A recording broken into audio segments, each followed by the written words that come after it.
hunters. When there's fighters, all your fists is all fighter, and I know one when I see one. Just fight the fight, just dig deep, just win the round. Believe it, achieve it, and don't back down. Oh my God, comes out of nowhere. Oh, Yaki is an absolute freak when he plays Tracer. Feel her playing out of his mind.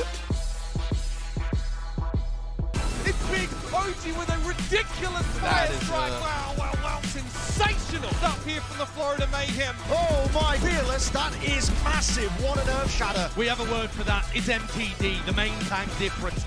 He's like, Carpe gets him! He Carpe! Onto Toby, this is fantastic from Lim. The Dragons knock off the Philadelphia Fusion. The Chengdu Hunters, they push to victory. What? A gravitic flux! Oh, beautiful play. You love to see it. For Dallas Fuel, it's aloha, baby. Everything we love about the Overwatch League is on display right now. You'd be absolutely bonkers to miss it.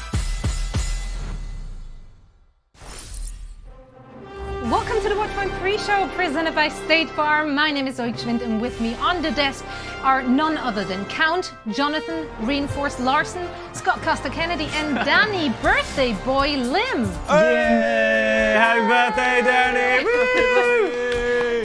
We of course have a special thing for you, Danny. I mean, we might be still quarantining all of us, and we're all at home, but we still got your birthday cake. Oh! Yeah. It's a cake! There you go. Blow the candles, Danny. Blow the Guys, candles out. Do it. Best birthday ever. All right, here we go. Nice. Thank you guys. Perfect. I love you all. Thank you. This was the cheapest birthday party I ever had to throw. Hey, but it was still the best. It was still the best. I got a virtual cake, and Zoe sang me a birthday song before the show started. Actually. Yeah. Best. I serenaded him with my ukulele, and I didn't hit the tunes, but it wasn't for the lack of effort, was it? Also, Jonathan is now a Count. Yeah, congratulations, Johnny. Yeah, congratulations. I don't even know what Count means. Like, I don't know. It's like, I don't know the definition. I think you're a vampire. Oh. Yeah, it's a bit sinister, a bit dark. It's not quite like a Baron. Baron is just filthy rich. I feel like a Count is like. I don't know how to engage in this topic because I don't know what it means. So is that? Is it a? It's whatever it means to you, Jonathan. Is it a good thing or a bad thing? It's like you're asking me to do subtraction, but not knowing what subtraction is. It's good. You make a good point. Sorry, but anyway, as we were figuring out, is it good or bad? Okay, never mind. All right. I think it's good. I think it's good. It's a good thing. Yeah, sure. Congrats, Johnny. Why not? Yay! Speaking of good, we had some pretty good matches this weekend.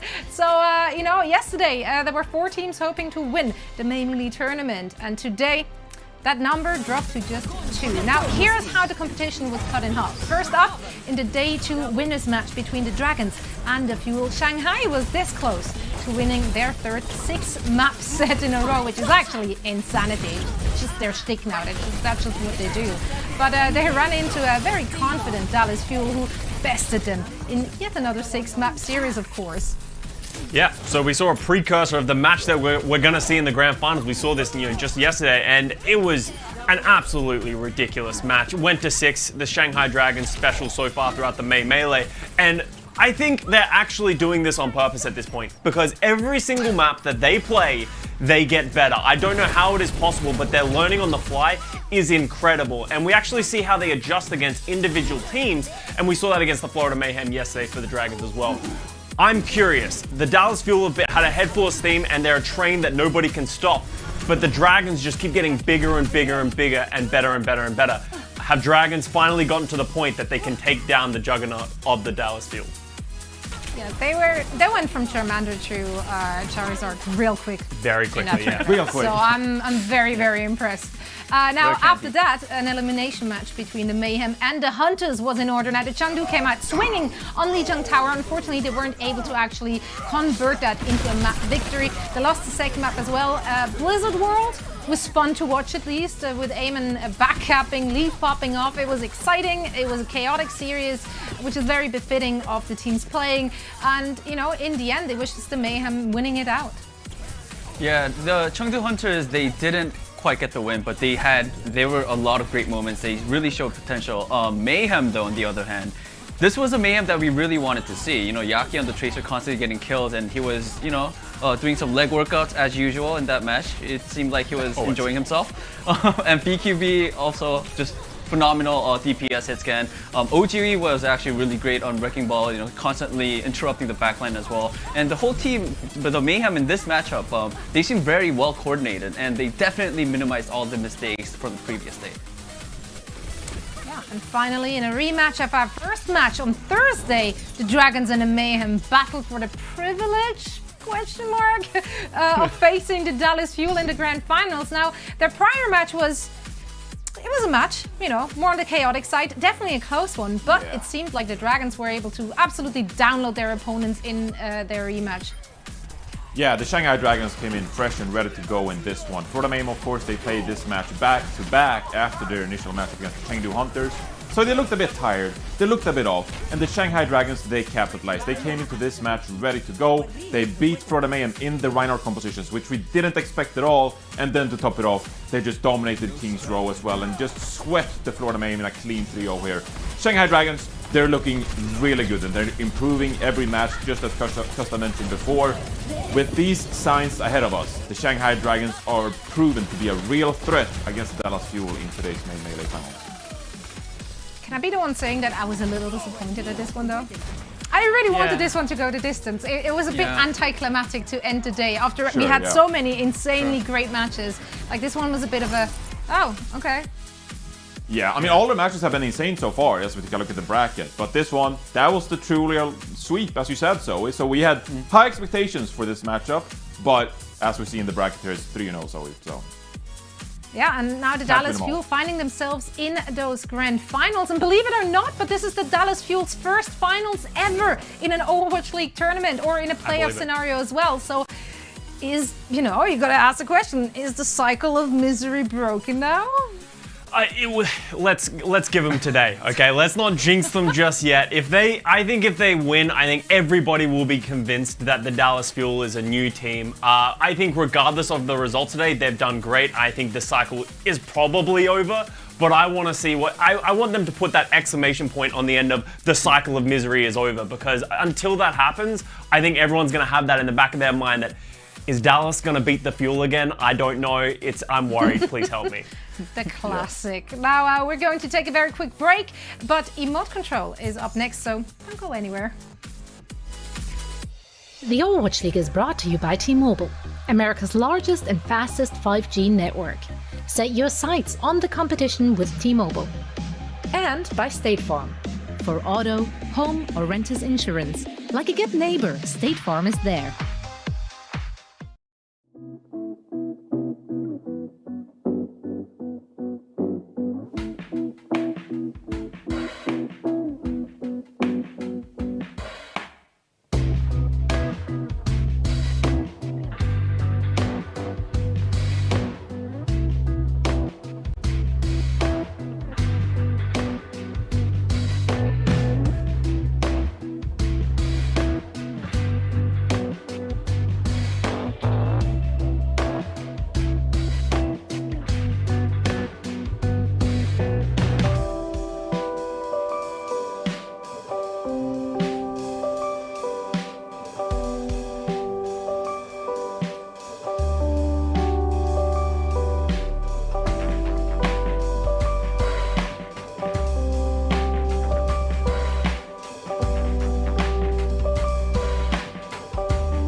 point, our faces are stretched and warmed up for our May Melee Finals edition of Emote Control, presented by State Farm. And first up, OG got knocked into a big old hole on Oasis City Center, and then after doing the walk of shame back, he just gets knocked straight back in. Now, Reinforce, how are we feeling about this one?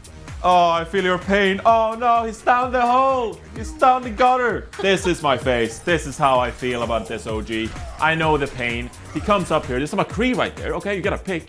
There's a Maywall there. Yeah, I mean, you're navigating around the point. But then, suddenly, he gets booped out again. Twice in like a minute. Oh no. Oh, so much pain. Yeah, I'm sorry, OG. Look at his face. He's like...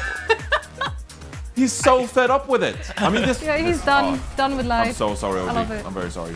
It might have been that it was 1 a.m., but me and Johnny were just giggling like school children watching this happen live on stream. We were just having a good old time watching OG just like finally make it back up. It's like, OG's gonna do something sick, and then he just jumps back in the pit. It's like, oh, that wasn't what we expected.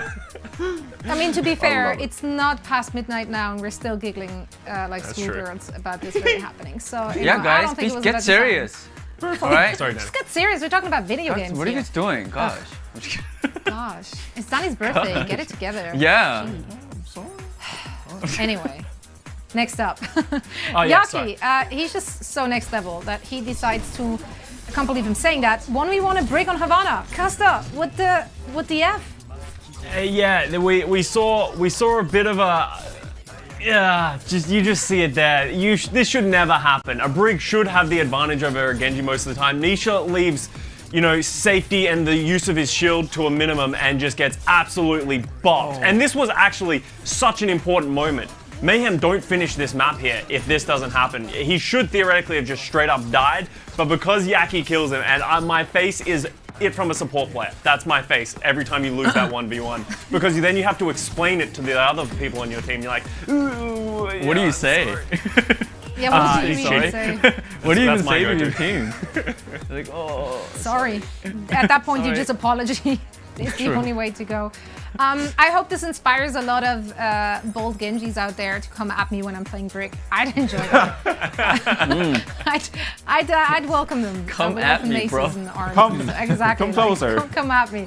Come at me. Now, moving along, speaking of coming at someone, this great duel between Yaki and Lee Jae Gong from day one on Dorado, I have to take this one.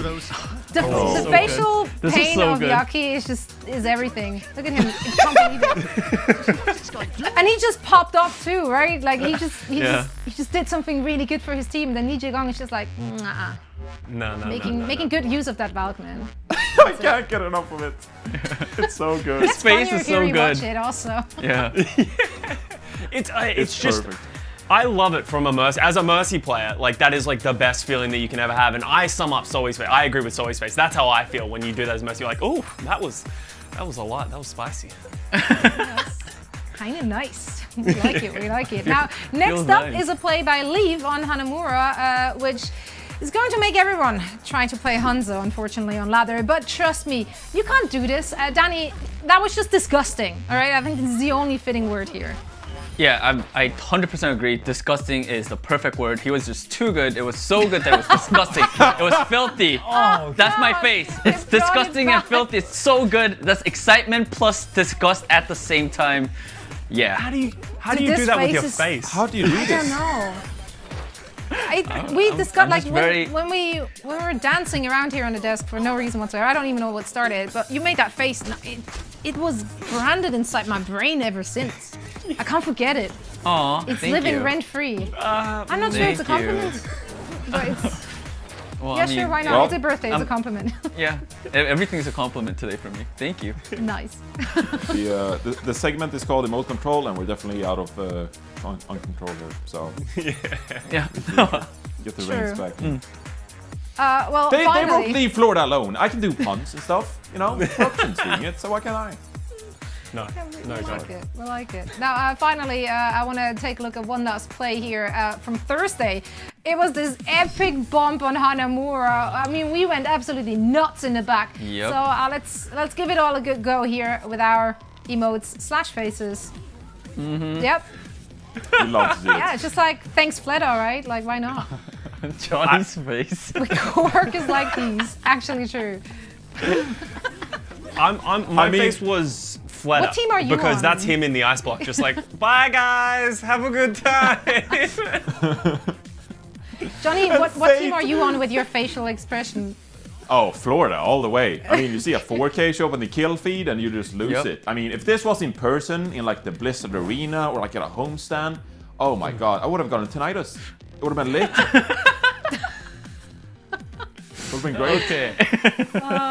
Oh, that was just a fantastic play, and I honestly can't get enough. I think we've already shown it on our show like 5 or 6 times, and might as well just show it another 10 times, just because we can. not, It's also a right? great filler. So yeah, why not? Why not? Now, before we preview the teams for today's match, we wanted to spend a moment discussing the other things that could determine today's winner. So it could be maps, heroes, comps, fatigue, or maybe, you know, momentum. What do you think will be the X factor for either of those teams, starting with you, Fleta? Fleta. Costa. Hi, me. Hi, Fleta.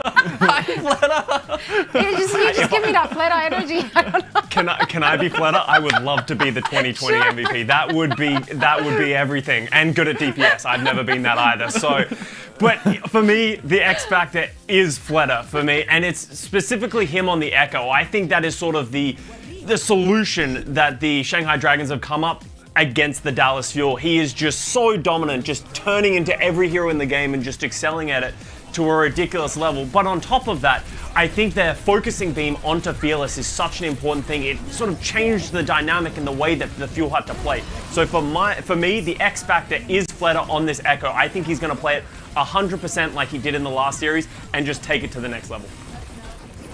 Well, when I had to give my X factor, it was 1 a.m. my time, and I was a bit delirious, I'm not gonna lie.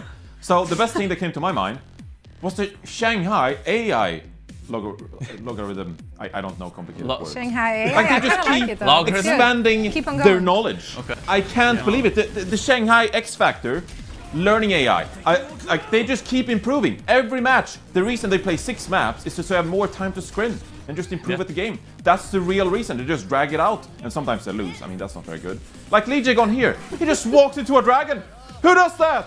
And then on Florida Mayhem, they just end up beating them 3-0 in the lower bracket because they improved upon that best-of-5 series we saw early on in the tournament. So now they keep improving. We obviously saw them against the Dallas Fuel already, and they lost that best-of-5 series. But now, going into the finals, I really feel like the Shanghai Dragons, they're going to keep improving.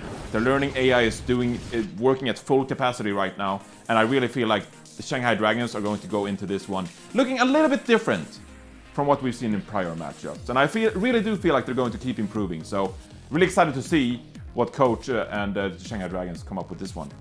As they keep Shanghai learning AI people. Beep up. Is Danny an AI? I'm buying it. He might be. He's too good to be true. That's true. All right.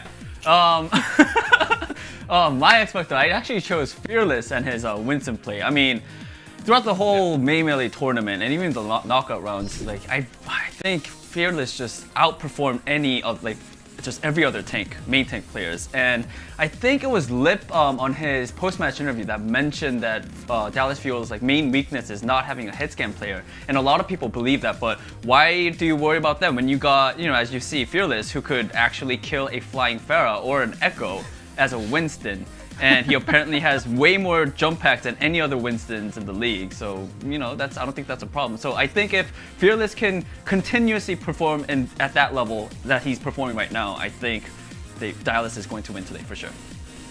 Yeah, I mean, he's been performing out of his mind, but my X factor for this entire May Melee tournament has been I'm gonna call it you do you meta, because quite frankly, I feel like we've seen so many different, not just meta variations, but also just completely random compositions. The hero usage in this entire tournament has been very, very versatile, and a lot of teams, they just kind of play to their strength. As you just said, like the Dallas Fuel don't have a hit scan, they make it work in a different way, and it's not like they're playing around or trying to find a substitution for it really.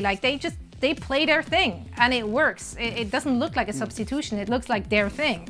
It's been working for all the teams, I feel. They all look the best when they played in their comfort zone, and if that is meta or not, like, it just didn't really matter. And I love to see that. I absolutely love to see that, and I want to see more of that. Now, we are just minutes away from the start of May Melee Finals between the Shanghai Dragons and the Dallas Fuel, and we're gonna tell you who wins right after this, so don't go anywhere. The script. The Overwatch League is brought to you by Xfinity, the preferred internet provider of the Overwatch League.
When Overwatch contacted us, I was very much surprised. Bring these teams from the Western and Eastern region to really crown a champion. Okay, we need to level out the playing field. That's what we all want. Hawaii was that place. It's Aloha, baby, that set themselves up for a birth in Hawaii. Where are we going?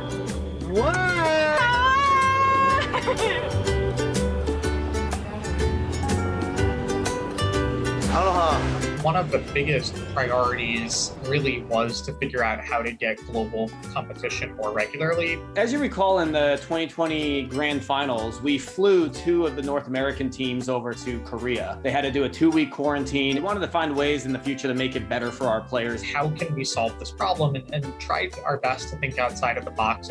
I've only been in Hawaii for a couple hours now, and you can see my beautiful hotel background. They call me the head of the Overwatch League, and this is the room that they gave me. But it is amazing here. We really liked in the 2020 season the monthly tournament format, but the fact that those tournaments had to be regional given all of the travel and immigration issues. It was rough not being able to see, Fleta, who was the MVP, not be able to play against some of the teams over in the Western region.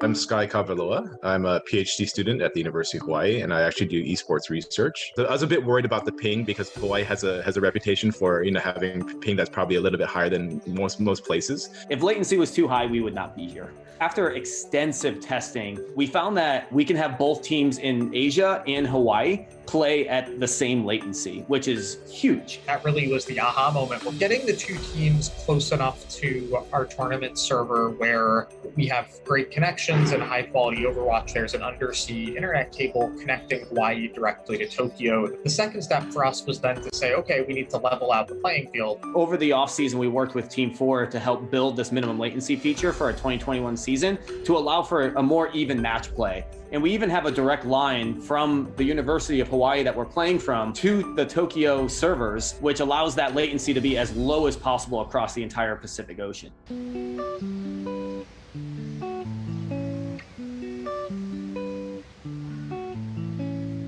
When Overwatch contacted us, I was very much surprised because they asked us if we could do something on campus. And I was just thinking, oh gosh, we don't have the venue, we don't have the space. But what they wanted to do was something a bit different. The University of Hawaii has been a great host for us for this event. The biggest things for us really that we needed their help on were getting the right setups in place. So finding rooms on campus where the teams could compete. And then also, again, to make sure that from an IT perspective, we were squared away. We wanted to make sure that students were learning from this opportunity. The kids themselves, the students themselves will have a once-in-a-lifetime opportunity to take part in a tournament, a massive, one of the biggest tournaments in esports. While we've brought in, our own IT and events and comp ops folks really to run the event, it's been really cool as well to be able to work with the University of Hawaii to create some fun learning opportunities for their students involved in the esports program. When I heard about it, I was thinking, gosh, this is interesting. But it was always something that I believed Hawaii could do. And so we hope that students stay and actually develop the scene locally. Health and safety was always top of list immediately once COVID became the headline in 2020. And that's no different going to 2021. We wanted to make sure that we continue to follow all of the right safety guidance. We're making sure these players are safe for each other. For us as the staff, we're doing the same protocols ourselves. That actually comforts them, knowing that we are taking it as seriously as we are. We found the solution in Hawaii to bring these teams from the Western and Eastern region to really crown a champion, because that's what we all want as fans, as the league, and as the players. It was a pleasure working with the Overwatch League team. We don't know how the pandemic will resolve or when it will. My hope is that as the world continues to get safer and open up, they were able to start going back to more live events and things like that. But certainly for 2021, Hawaii has been a great option for us. We're excited about it, and we'll see what the future holds.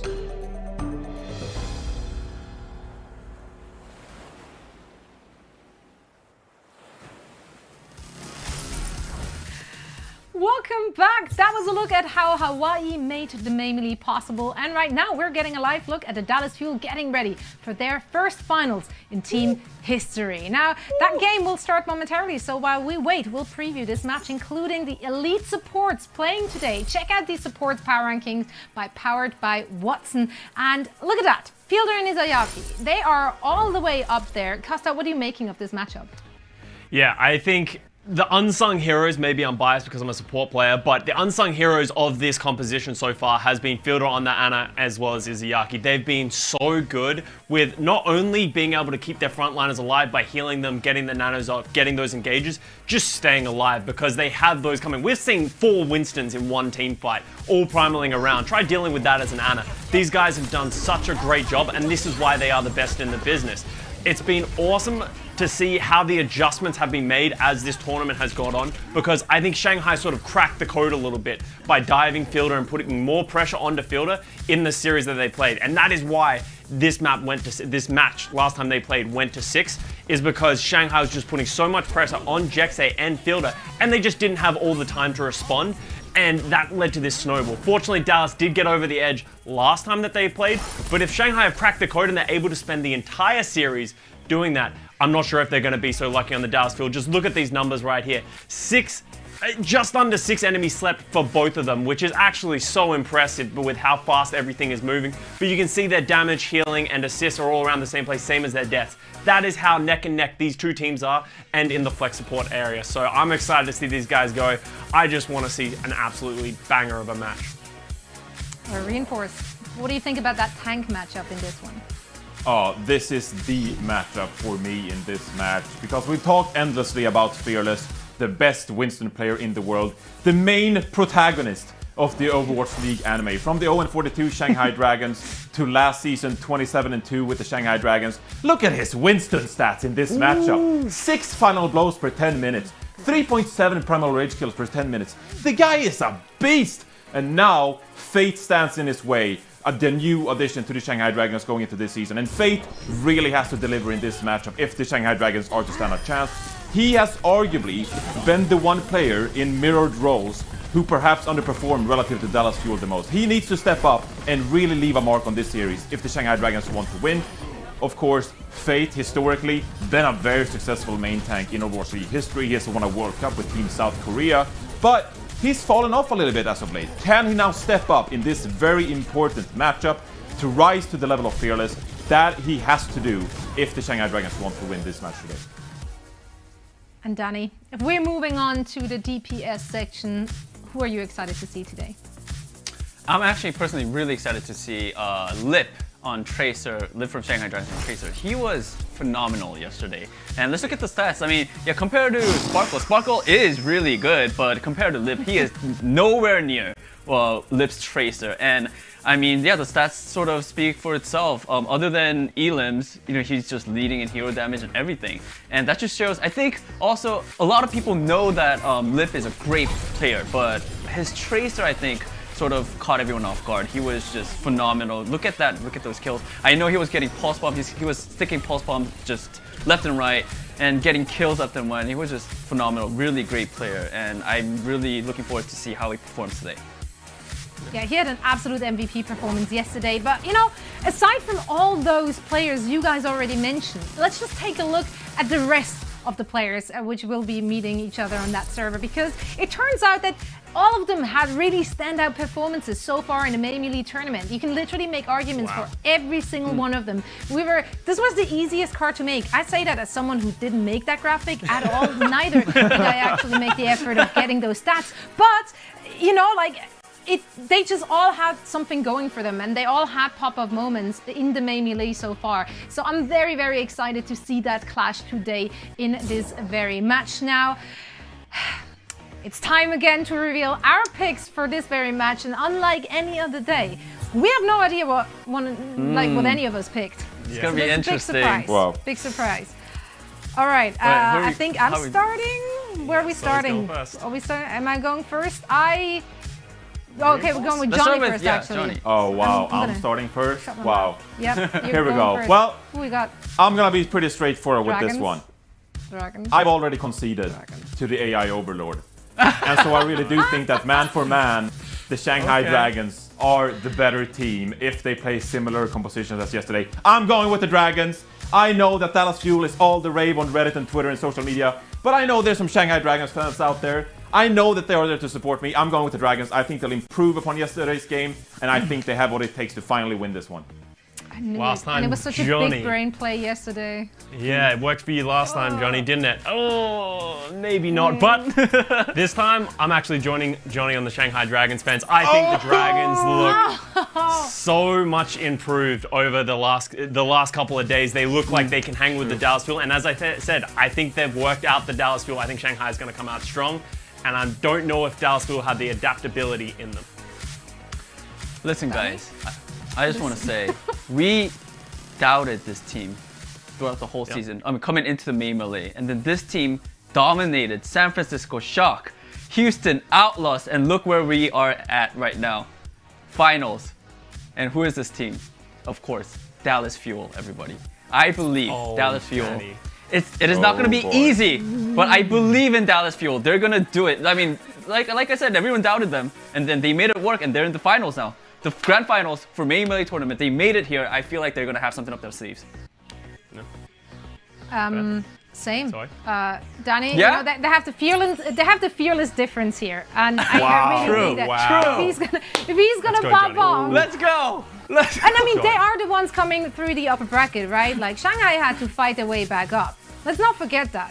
Like they fought like teeth and nails to get to that finals. Dallas made it look easy. I think it hopefully is a close match, but I do think that Dallas has the edge, and I might get this one wrong and fall further They beat them into once. the bottom. But The bigger they are, the harder they fall. Yeah, They beat them once, they're going to do it again. Exactly. Well, let's see how this one goes. I'm very excited to have that match starting in just a few minutes. Now, that's it for the Watch Fan pre-show presented by State Farm. Let's send it over to our casters. Everyone's favorite M&Ms, sweet and a little nuts. Mitch and Matt, how are you doing? Not bad, not bad. That's a pretty good segue, so I'll give you that. Matt, nice cardigan, bro. Ever considered more than I dressed two up colors today. in your I outfit? dressed up today. I didn't That's go. not I didn't dressed go up. I didn't go like Johnny, full Bond villain esque again. But I dressed up. Yeah, I don't have a hoodie on. I have a nice sweater. Listen, Matt. All right, quickly, your prediction here, because I want to see how your prediction stacks up against the desk here. This is so close to call, and I kind of agree. I agree with some of the points that Johnny and Scott make, where Shanghai has really started to look good as the event has gone on. It's something about how Dallas has played. I'm going to take Dallas Fuel. Join us. I think Dallas definitely has an advantage on like the control and the assault maps. I think if they were to lose like the first map in the series, which was their pick, I think they're in a bit of trouble. But I think control and assault is definitely some game types I definitely favor Dallas. All right, I thought about evening it up here because it's 2-2 on the desk, but I sent for Dallas Fuel as well. You got these guys with the 6th seed coming out of the West region. That's insane. There you go. That's what I'm talking Everyone's about. talking about how much Shanghai's improved, but I think you can sort of say the same about Dallas here. So it's a 4-2 in terms of predictions there. So yes, let's see how it goes. Thank you very much, Watchpoint crew. We'll catch up with you after this one. This is going to be an absolute barn burner, ladies and gentlemen. We whittled 20 teams down to 2 across 2 different regions, and finally, we have an international matchup in the grand final of one of our tournaments. The Mayhem LA finals now starts very, very soon, Matthew. And the Dallas Fuel versus the Shanghai Dragons. 2 teams in the bottom 3 in Season 1. How the tables have turned. Yeah, but I feel like it's more like saying that. Obviously, the Dragons don't win a game in Season 1, as poor as you could possibly have. But they bounced back since then and had some like good competitive seasons. Dallas really not. I mean, this is a huge match for the Fuel franchise overall. And like these players aren't really tied to what has come and happened before this moment, but the entire fan base is. This is a huge moment for Dallas Fuel fans. A win here puts to bed Dallas versus the Fuel and all of the memes that have kind of come with them thus far in the Overwatch League. This really kind of cements their place at the top currently, right? And where they ultimately want to go and win an entire Overwatch League season. And of course, their opponents today, the Shanghai Dragons, a very unlikely victory, at least we thought it would be, over the Philadelphia Fusion to position themselves to even be here in the first place. And since then, they have grown in leaps and bounds. But I tell you what, Matt, the look on Void's face when they lost that first game to the Dallas Fuel, the desk slam, the emotion was there. These guys are angry, and my God, they're hungry. They know they're talented enough to, I mean, look at how they handled Florida, right? We were talking about Florida potentially winning that series. They got absolutely blown out. They know what they're capable of, this team, and they're too good to be going to these, 6-game, best of 5s, drawing assaults constantly. They know they're extremely talented. They should be doing performances like how they had against the Florida Mayhem, and I think that's why you saw the frustration against the Dallas Fuel. They probably felt like they let them off the hook. Lip looking very, very scary on the Tracer. That head-to-head stat guard was quite flattering for him. Here is your Dallas Fuel, though, and again, it's Sparkle and Doha who've made it work. When, they don't really have access to that sort of hit scan potential. This is another team with a top flex support player in Fielder, and you can see here that Watson thinks very highly of Fearless as well. Fearless sits, obviously second behind OG in our sort of power rankings, with IBM Watson coming into this main melee here, but there is no play here outside the top 10. It is a star-studded lineup, some of the very best players in the world just stuck together on this one team. No, and I feel like the way the Dallas Fuel win this series is through the tank line, with how they've been really pocketing Fearless, enabling him to just cause chaos all over the map. Hanbin has had a very good melee. I think you saw Fielder, really playing the Ana, being able to give those nano boosts to Fearless, build up those primals. He can then just go in, just cause so much chaos. As we see the lineup of maps in the series, it is a best of 7. Where you do have, so like I mentioned, I favor Dallas in the control and the assault. Those are the first 2 map types up. And you have another control later in the series. We don't go back to assault. So if you're the Dallas Fuel and you can go up 2-0, you just need one of the 2 of those hybrid and escorts to get a series win. Fearless going up against his old roster. I'm sure many memories on the Shanghai Dragons for him, and not all of them were particularly good. The question is this another big step up for him, departing that roster, joining this ambitious Dallas Fuel project? Well, he's going to be facing the ghosts of his past here, and a chance to hold aloft a trophy essentially here in the main melee would be massive, not just for the franchise, not just for, fans of the Fuel, but also for these players who have been recalled to taste the glory of the old days. It'll be Lijiang Tower to start with. Now, Dallas, as the highest seed, choose this map to start with. That is the benefit that they have coming in here. From here on out, it will be loser's pick. I'm really looking forward to seeing how the Lee Jae-gon and Jexa matchup actually goes, because their Brig styles are very, very different. But we're more likely to see a bit more Lucio here. Make some noise at home, ladies and gentlemen. We're coming out the gates here on Lijiang Tower. The Dallas Fuel versus the Shanghai Dragons for all the marbles. It's like, do you want me to make a little bit of noise? Yeah, if you don't mind. Yeah, a little bit of, yeah. So we didn't get a chance to talk about it in the pre-match of this series. But I do think we'll see more of this composition for the Dallas Fuel. With the Lucio and the Moira, you play really close together. Typically, you can kind of play this like how they've done it in the past when they play the Sombra and the Tracer of it with a Winston. But this is just want to get the speed boost, you know, all of the healing that Moira provides, everybody clumped up together, and just barrel a player down. You see a Maywall trying to block off the bridge and trying to find one player. We're starting to see this composition pop up a little bit in contenders as well, Matthew. The backline is really what defines it here, and now we have two shields instead. Spark was going to be the first casualty here despite all the barriers in play. Lip is able to get into the back and find a kill. The coalescence here from Fielder isn't going to be enough healing to keep Fearless alive, and he himself has to fade away. Fate has already built a primal rage, and the Shanghai Dragons will have their comeuppance after being second to the point. They just played so patiently. They knew the exact type of action that the Dallas Fuel were trying to force. As soon as the Maywall was down, they decided to push them back to the point and initiate their own dive. As Sparkle now will play the Reaper. So this is like a, I mean, May Reaper like Rush was an older comp. May have been last year we saw some of it played, but this is a little bit of a throwback composition. This really wants to try and punish Fate. Lip has a special delivery of a pulse bomb he'd love to make here, but the Blizzard comes out. Void gets caught in it. The only one that really is frozen up here. Fate has a primal rage, makes it pretty hard for the Fuel to follow up, and that kind of crowd control. And Fielder goes down to the self-destruct. Big stick there from Lip, and takes Fearless low before he could get the Earth Shatter. He is removed. Jaegon got caught inside that Gravitic Flux, and yeah, that's a kill that the Fuel can pick up here. But Lip is still at large. He's still causing problems. He dodges the rock as it comes at him here, and the Dallas Fuel might be running out of gas. They need some value from Sparkle here. Fletter comes off the point. Jackson now accosts him from behind, but that costs him his life. The Reaper's still ticking along quite nicely here, man. But the Fuel don't have the point yet. Here's Fearless. Shatter. Oh, the Nano Boost goes to waste. Lip is taken down with the charge, and Izzyaki sends that one down the Gurgler. And there was no way you were going to be able to keep him alive. Once that Shatter came down, whether it was the Reaper finishing it off or the Reinhardt with the charge. And you see there, that's another reason the Reaper is picked a lot in these types of compositions. He's just so tanky with the lifesteal. And he had the Lucio there with him. It'll be Lip coming on just to contest. You're going to have Fate coming back here as well. So the Shanghai Dragons getting some extra percentage. Now we'll see the Sombra in the mix. So this is kind of what I expected them to come out and play Dallas Fuel, except not the Reaper, play the Tracer. And the answer already from Shanghai is going to be Fleta on the Pharah. So Fleta getting that Mercy pocket, so much damage from above, just trying to get a target weak enough that they can dive. Field of the target, as he often is, one of the keys to victory was to keep him alive.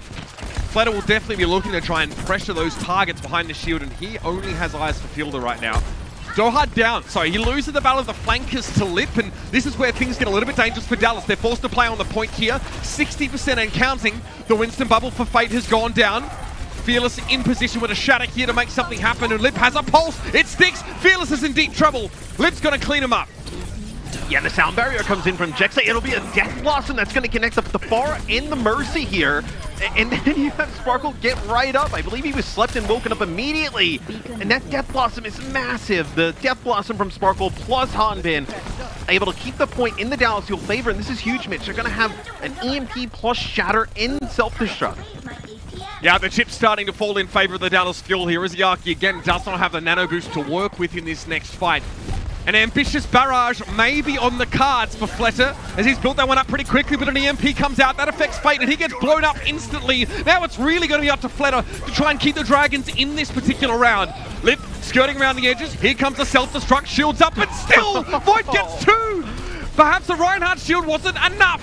I don't know how that really works out. Fearless makes a wild charge and Flutter's able to clean up field with a barrage that came a little bit late, but it's really the self-destruct that saves the Dragons. It absolutely does. And now we get to see if the Dallas Fuel can make use of this shatter. They're going to have to get back towards the point. Maybe it's Hanbin or Doha who can get the touch. You're going to have to get Fearless in position. Doesn't look like any... Okay, it's going to be Doha who touches the point.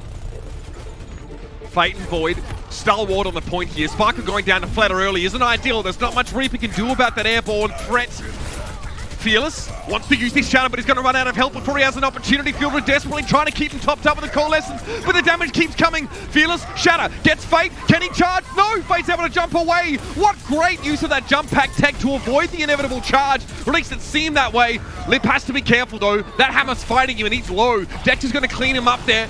Give him a case of tinnitus and a quick one-way ticket back to spawn. Dallas are in control of the point now. They flip it. Fate a little bit too late to step up with the Primal Rage, and he has it now, but really what can he do except stall? Sparkle, no Diva Mech means the Death Blossom is going to be extra nasty, especially with Flatter being as low as he is, but the Nano Boost keeps him alive. The bubble, the Cone of Silence gets thrown over Sparkle's head. Nothing he can do with that Death Blossom. Fearless is there though, he gets rid of Fate, and there's a Diva hacked on the point. Void is going to be ejected, and the self-destruct from Harbin claims him instantly. Desperation barrage from Flatter, but he's taken down midway through. Hanbin is the final blow, and Dallas Fuel take the first round, and it's close. Oh, the bubble placement from Fate was perfect there, because they had the nano boost on the Fleta, as they have been nano boosting him, whether he's on the Echo or the Pharah. And the bubble is able to save Fleta, but there was a huge EMP from Doha. I believe it connects with like 5 players, and then the self-destruct, some coalescence healing there towards the end from the Moira. We can take a look at this from Sparkle's POV. It's so hard for them to walk into the Reaper. This is when he connects with the Pharah in the Mercy. Yeah, and that was the knockback of Void, I think. Void just tries to knock him out of the way, and instead it sends Sparkle careening into the Dragon's backline. Out of the gates here. Round number 2, Matthew. Symmetra on the field for Sparkle. It looks like he'll stick with it. And it's going to be the Lucio with the Moira again for the Dallas Fuel. And they'll have Sparkle playing the Symmetra, which is interesting that the Shanghai Dragons go to the composition they're going to now. This is the one composition that was run a lot in NA that the Dallas Fuel are able to beat pretty handily using this type of composition. Just the Symmetra over time, building up the damage with this beam. It's just so difficult to deal with. I mean, Lip almost had a kill there, but the Maywall from his own teammate, Flatter, kind of blocked the shot. Regardless, it looks like the neutral fight is pretty comfortably won by the Dragons, despite an old Maywall. Lip didn't actually have to do the lion's share of the work in that fight. No, he takes an off angle. They got Fearless extremely low, and they were able to push in, deal with the rest of the players from the Dallas Fuel. Dallas Fuel can't match this composition. The best they can probably do here would be like Sparkle playing the Reaper again and trying to play the Reaper rush, with behind the Moiras. Wall not good enough to keep Fate in. Shatter, that catches Doha there. No chance for him to get into Ice Block. Fate lets that one go as he's backing up, but the Dragons, they know the Fielder already committed to this fight. The Coalescence was used by Fielder, and they've got to go. Here comes the Symmetra barrier, but the Gravitic Flux doesn't care about that one. Jex to take him down in midair, and Sparkle's looking worse for wear. Another cleanup for the Dragons, and they are miles ahead in this round. Yes, Jexa gets his sound barrier while in midair. Wise, though, to hold it. No way you were turning that fight, as Dragons really look strong on this composition. Not exactly the mirror. I know you have the Batiste now coming in here for the Dallas Fuel, so really want that immortality field, just the overall healing and just damage output of Batiste. But you don't want to play as aggressive with the Moira. Powerful ultimates on deck now for the Dallas Fuel. There'll be 2 Blizzards in play, so keep an eye out for those. Fearless, it's a flanking teleport. Shatter, it's there. He gets 3. Flatter, Lip, and Void and Jagon get knocked down. Is the follow-up going to be there? Yes, Sparkle quickly snaps into action, steps up, follows up, and Fate is down. And the reason you switch to the Batiste here if you're the Dallas Fuel is because you weren't able to win the neutral fight. When the one team has the immortality field, even with Moira's like really good AoE HPS output, it's just not enough. You need the immortality field, and that's when Fielder makes a switch over to Batiste. So now let's see how this neutral game goes, because the Dallas Fuel should be able to last a little bit longer in it now. Well, I think you want to give Sparkle time to charge up and actually eat through those shields. And if you're playing Moira, you don't really allow for that. So now at least the Symmetra might be a bigger factor. Amp Matrix, both sides use it, and Lee Jae-gon goes down first. Han been able to find some damage amped from the ultimate of Fielder. Fate on the back foot is an understatement here. He's lost Void now, he's offsider, and he's in deep trouble. Sparkle, yeah, he's charged up and ready to go. Yeah, the thing with the Moira is you just have to play so aggro that you weren't able to make anything happen with it, where now you get way better usage out of the Symmetra. If you can just block off some of these side angles that we see Lip taking, and really just kind of make it a straight up fight and just live and extend the fight, that's when the Symmetra can keep regenning the damage that she puts out, get stronger, and take over later in the fight. Lip is going to have a tough time if Sparkle puts down a decent wall here. Careful, Doha. A little bit out of position. Is forced to ice block early. Here's a Symmetra wall. Gravitic Flux. A lot of ultimates here. The question is, does that Blizzard get any value for the Dragons? It looks like that's not the case. Flutter just lets that one go. And the Dragons come up with absolutely nothing. Blizzard in sound barrier used there for the Shanghai Dragons. And the Dallas Fuel have their own Blizzard in sound barrier available here. They're going to have an Amp Matrix 2. As soon as we've seen the switch to the Batiste, it's been all Dallas Fuel. As Shanghai trying to go around that left-hand side. They want to put some pressure on the point. They don't want to play here by the choke, but look how fast they can rotate with the teleporter. Oh my, that is going to, that's going to keep Lee Jae-gon honest. He wants to be the aggressive Lucio, but he can't now. Oh no! The Dragons failed to touch the point. In fairness, they were at a distinct disadvantage, but sometimes when your Lucio gets headshot randomly, there's no chance to secure or guarantee that overtime. That might have been it there. Doha being able to find Lee Jae-gon and him saying, I cannot push any further.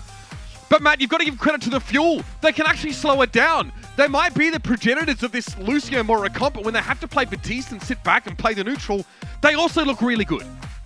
Yeah, once they brought in the Batiste, it was a huge difference maker. They were able to keep Fearless alive long enough, Sparkle alive long enough for him to start to ramp up on the Symmetra damage, and then just really cycled through their ultimates better. Shanghai really blew so much in that one fight where they ended up using the Blizzard, the sound barrier. They got absolutely nothing for it.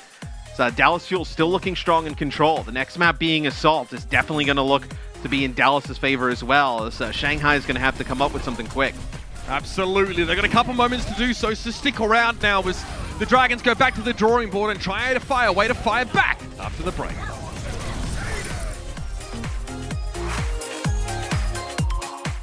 The Overwatch League is brought to you by T-Mobile, America's largest and fastest 5G network.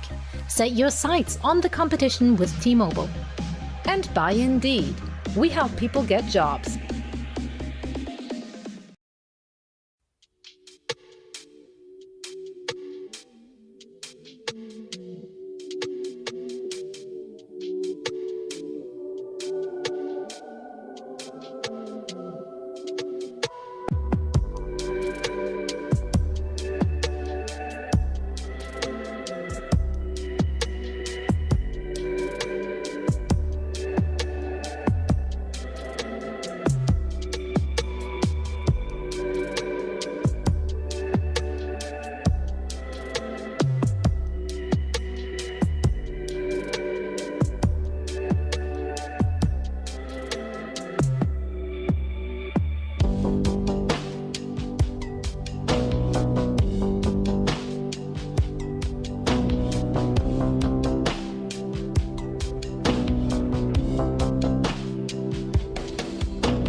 The Overwatch League is brought to you by Coca-Cola, the official refreshment of the Overwatch League, and by IBM, the official cloud and AI partner of the Overwatch League.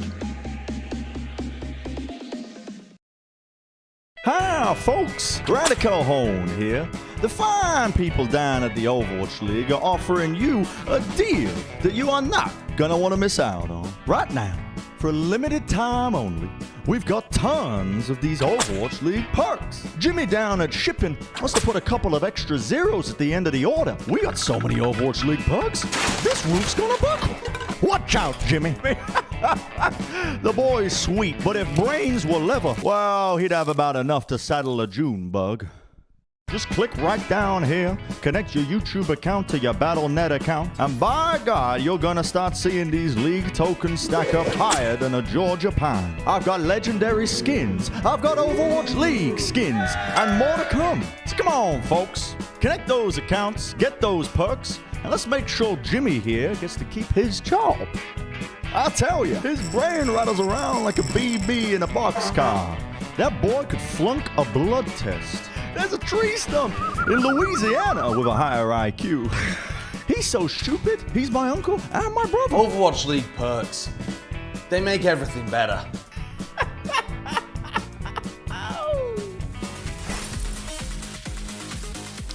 The votes are in, ladies and gentlemen. That's right. Fans that tune into the May Melee tournament from May 6th through May 8th, that's right now, by the way, can earn the Ana Overwatch League home and away skins. Away skins look really clean. You can link your account on YouTube today. Same way you get your tokens, fam.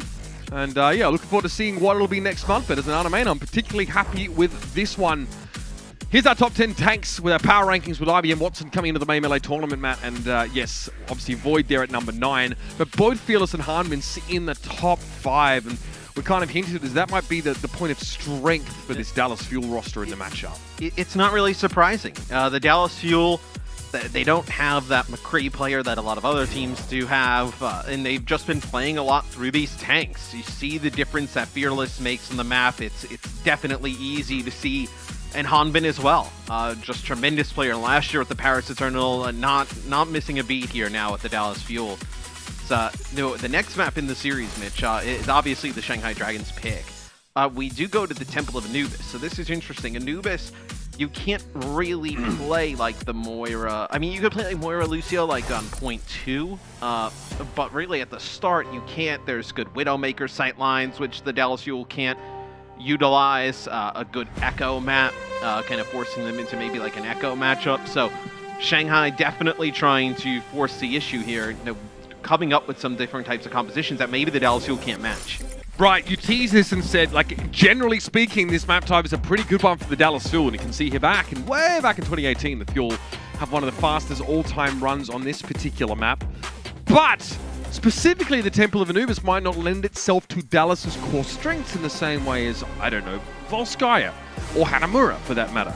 Bear in mind, there's a lot on the line today. Obviously, we talk about sort of all these storylines of Fearless going up against his old team and yada, yada, yada. But I mean, there's 100K for first place, and even more importantly, 3 regular season match wins. Now, for Dallas, that's really relevant because they go 2-2 in the qualifiers, in the lead up to this event, right? So that rockets them straight to the top of the Western region in terms of those wins. That's a big deal. And it gives them a little bit of a buffer right through the other tournaments if they don't place as high, run into a bad meta. But you think that with the Dallas Fuel, with how this team's constructed, and Tasmo Hastro said that they want to add another damage dealer to the lineup, it could be a team that just gets better throughout the season. It's not one that think you look at it now and say this is their peak. I mean, who knows? I mean, especially with next month on the horizon, hero pools might even be a factor as well. Changes in the way that teams approach and this constantly evolving meta that might actually have to grapple with that reality of the sort of Lucio Moira compositions that start popping up a little bit more. There's a lot to be looking forward to here, and we can expect things to change a whole lot. But for now, Dallas are thinking about exactly how they extricate themselves from some uglier matchups for them. Because you see here, Matt, the Dragons have lit on the Ashe. Yeah, it'll be Ashe with the Echo on defense, and you have the Mercy pocket. So this is something you're not going to see like Ashe come out for the Dallas Fuel. I was going to say, yeah, it looked like Doha was going to go back to the spawn, so he's going to play Sombra, so you'll have Sparkle on the Echo. So Echo Sombra here with the Winston and the Diva. They not play the Zarya here.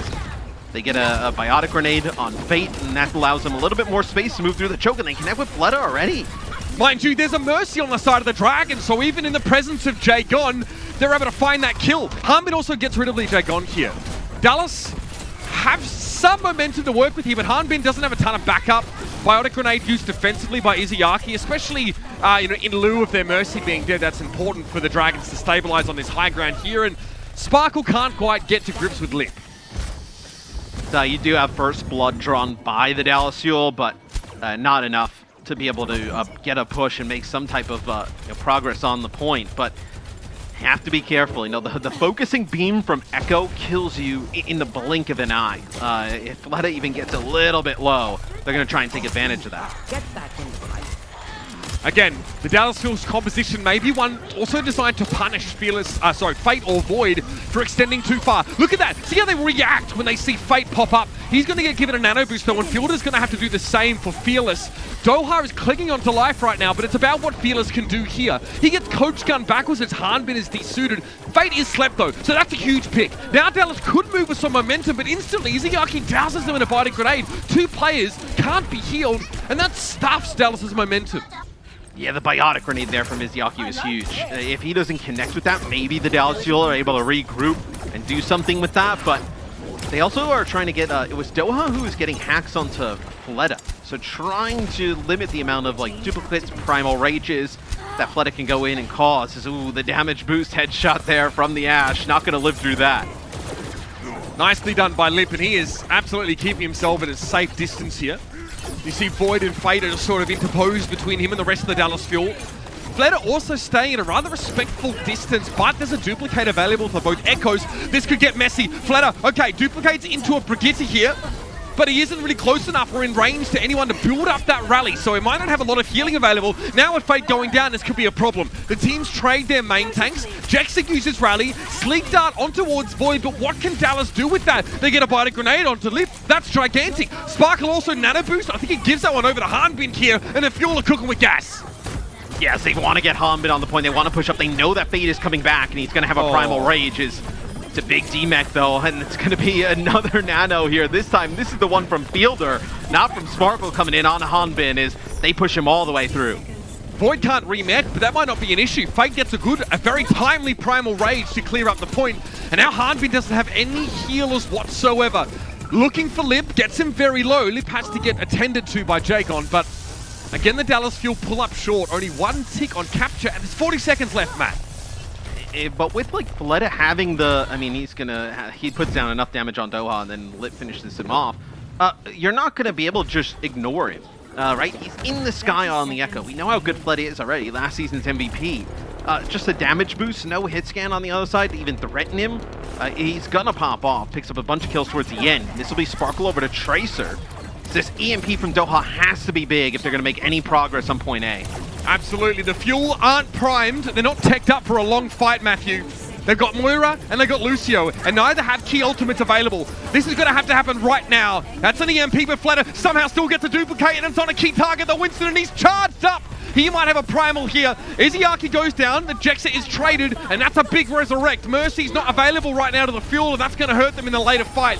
Again, this composition had to win a quick and decisive fight, but with Fleta getting a duplicate on a main tank and then getting a primal rage, that's huge. Hanbin self-destruct does claim the Echo, but really there's not much left to work with here for the Dallas Fuel. A pretty disappointing result, as they normally would feel confident coming into this sort of map type. Fate eats the pulse bomb. Sparkle goes down to Lip here. The Tracer duel won by the Shanghai Dragons. Wrecking Ball's done, and so are the Fuel for their attack. And no answer for the Dallas Fuel for the Echo and the Ashe setup from the Shanghai Dragons.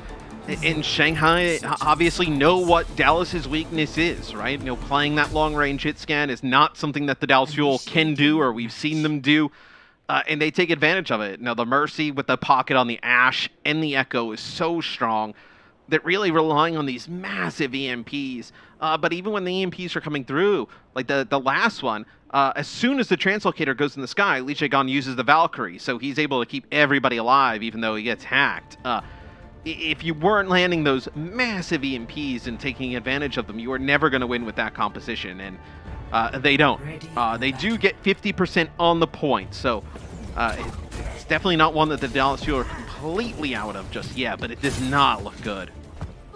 This is actually reminiscent of some of the compositions that the Houston Outlaws tried to use liberally to, I mean, just exploit that lack of long-range hit scan in the Dallas Fuel's arsenal. We often saw Dante, you know, opt to go for the Echo against them, and look, it's not to say that he can do whatever he wants, but there's definitely a lot less pressure on them, and if you decide to divert resources in terms of your Mercy to that Echo, you set them up to really overperform just the role of a single DPS there. And Dallas Fuel, I mean, listen, both times they got EMPs, Matt, Flutter's able to avoid it by duplicating a key target, a durable target, and then just buy a bunch of time. The Fuel, Tracer, Echo defense, and the Dragons are going to use Lip here. The Widowmaker comes out on attack.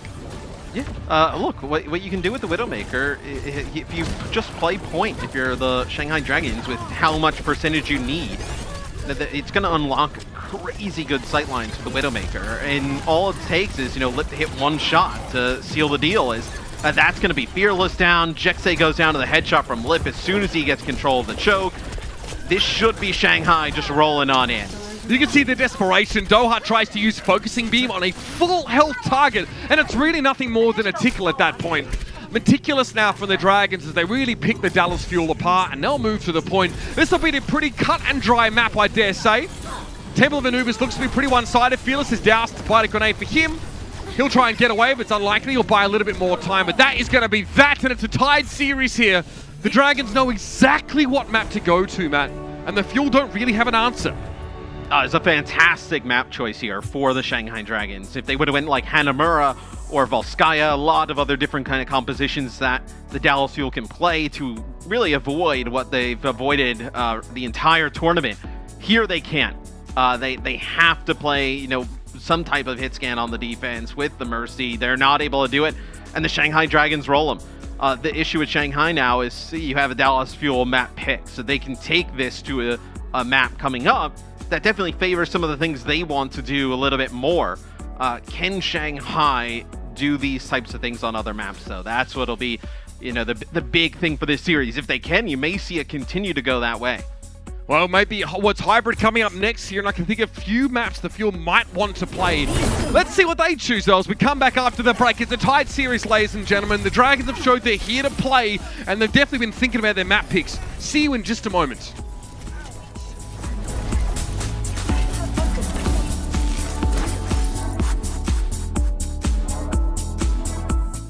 The Overwatch League is brought to you by T-Mobile, America's largest and fastest 5G network. Set your sights on the competition with T-Mobile. And by State Farm. For auto, home, or renters insurance, like a good neighbor, State Farm is there.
The Overwatch League is brought to you by Cheez-It Grooves.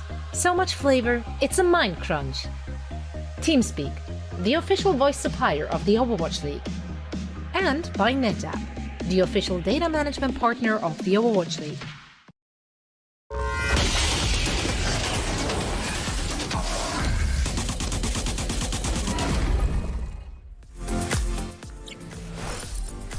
Well, you want to know who's causing all this heartbreak for Dallas Fuel fans and backline players alike? It's this man on your screen. It's your Indeed player resume featuring Lip. Someone, and we forget this sometimes, I feel, but was a role star for Damage last year. Primarily, the Sombra was one of his most impressive picks. But what's shocked me so much about Lip so far, Matt, is that he busts out the Tracer yesterday after not really playing it at all so far this year, and had some actually disgusting statistics on that particular hero. So looking like an absolute natural, looking like a, already a player emerging as an MVP candidate with just how overperforming he is on that role that he rarely played much. Yeah, now we know he's very strong on Sombra, the Ashe, Widowmaker. That time you saw him on the Ashe and the Widow on Anubis, which in the first time these teams played ended up in a draw. So Shanghai's able to take that one. In the first series between these teams as well, the next map is Kings Row, as you see, but Dallas Fuel actually decided on Hybrid to choose Gibraltar. So this time they go Kings Row, and maybe they want to go Gibraltar towards the end of the series, or they've seen some things. Gibraltar was really close, that they feel like they don't want to see Gibraltar. They want to go to Kings Row here and maybe try and force something different. All right, well, it's going to be the kind of map perhaps where the Dallas Fuel do get to leverage that Reinhardt play that's looked really very good for them. Some of Fate's best statistics over the main melee have emerged from playing Wrecking Ball primarily, which is something we see Fearless do less of. Yeah, I mean, that's kind of what I meant, where they did pick Gibraltar in the previous series, but then we also had Blizzard World in the series between these two teams. That was actually a Dragons pick. So they wanted to play the Wrecking Ball there. Dallas Fuel doesn't want to play those Wrecking Ball compositions. Sure. They want to have Fearless be able to play the Reinhardt and the Winston, so that's why you end up picking Kings Row here. And they can go back to playing some of the stuff that you see them coming out right now. They can play this Reinhardt with the Sigma. They have the Batiste right off the bat, no Moira, and they can play really aggressive. We'll see if Shanghai continues to go with this, though, where they can play. You can play Pharah, right? You can play a little bit of Echo here. Maybe you see them play the Mei and match. They didn't look great in the mirror, though. Some might be wondering why no Moira here on the defense for the Fuel, man. Different approach with the Batiste in here. I mean, the Batiste was so much more effective on Lijiang Tower, right? As soon as they brought in the Batiste, they were able to live, sustain in these fights. Immortality field's massive. They weren't able to do that with the Moira in play. The Batiste also gives them a little bit of damage to the players up in the sky. So it'll be the Echo plus, no, it's going to be the Pharah. So Pharah plus Ashe here for Shanghai. This is a ton of damage, especially with the Mercy Pocket.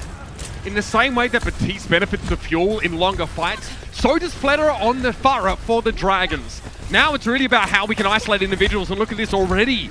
Ice Block gets forced out, and Fletterer is going to be dangerous in this corner. Someone's going to stop him.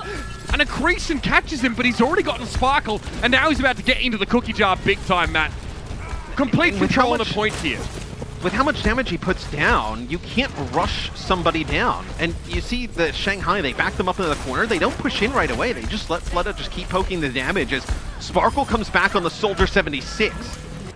But again, Hanbin's already been taken down, so that's one shield out of the picture. Void, okay, a little bit too close. Flew too close to the sun, maybe. Fielder looking in a dangerous position right now, but Fleta definitely gets around the amplification matrix so he can't get taken down by Batiste's damage and gets rid of Fearless. This is an elite performance right now from Fleta on the Pharah.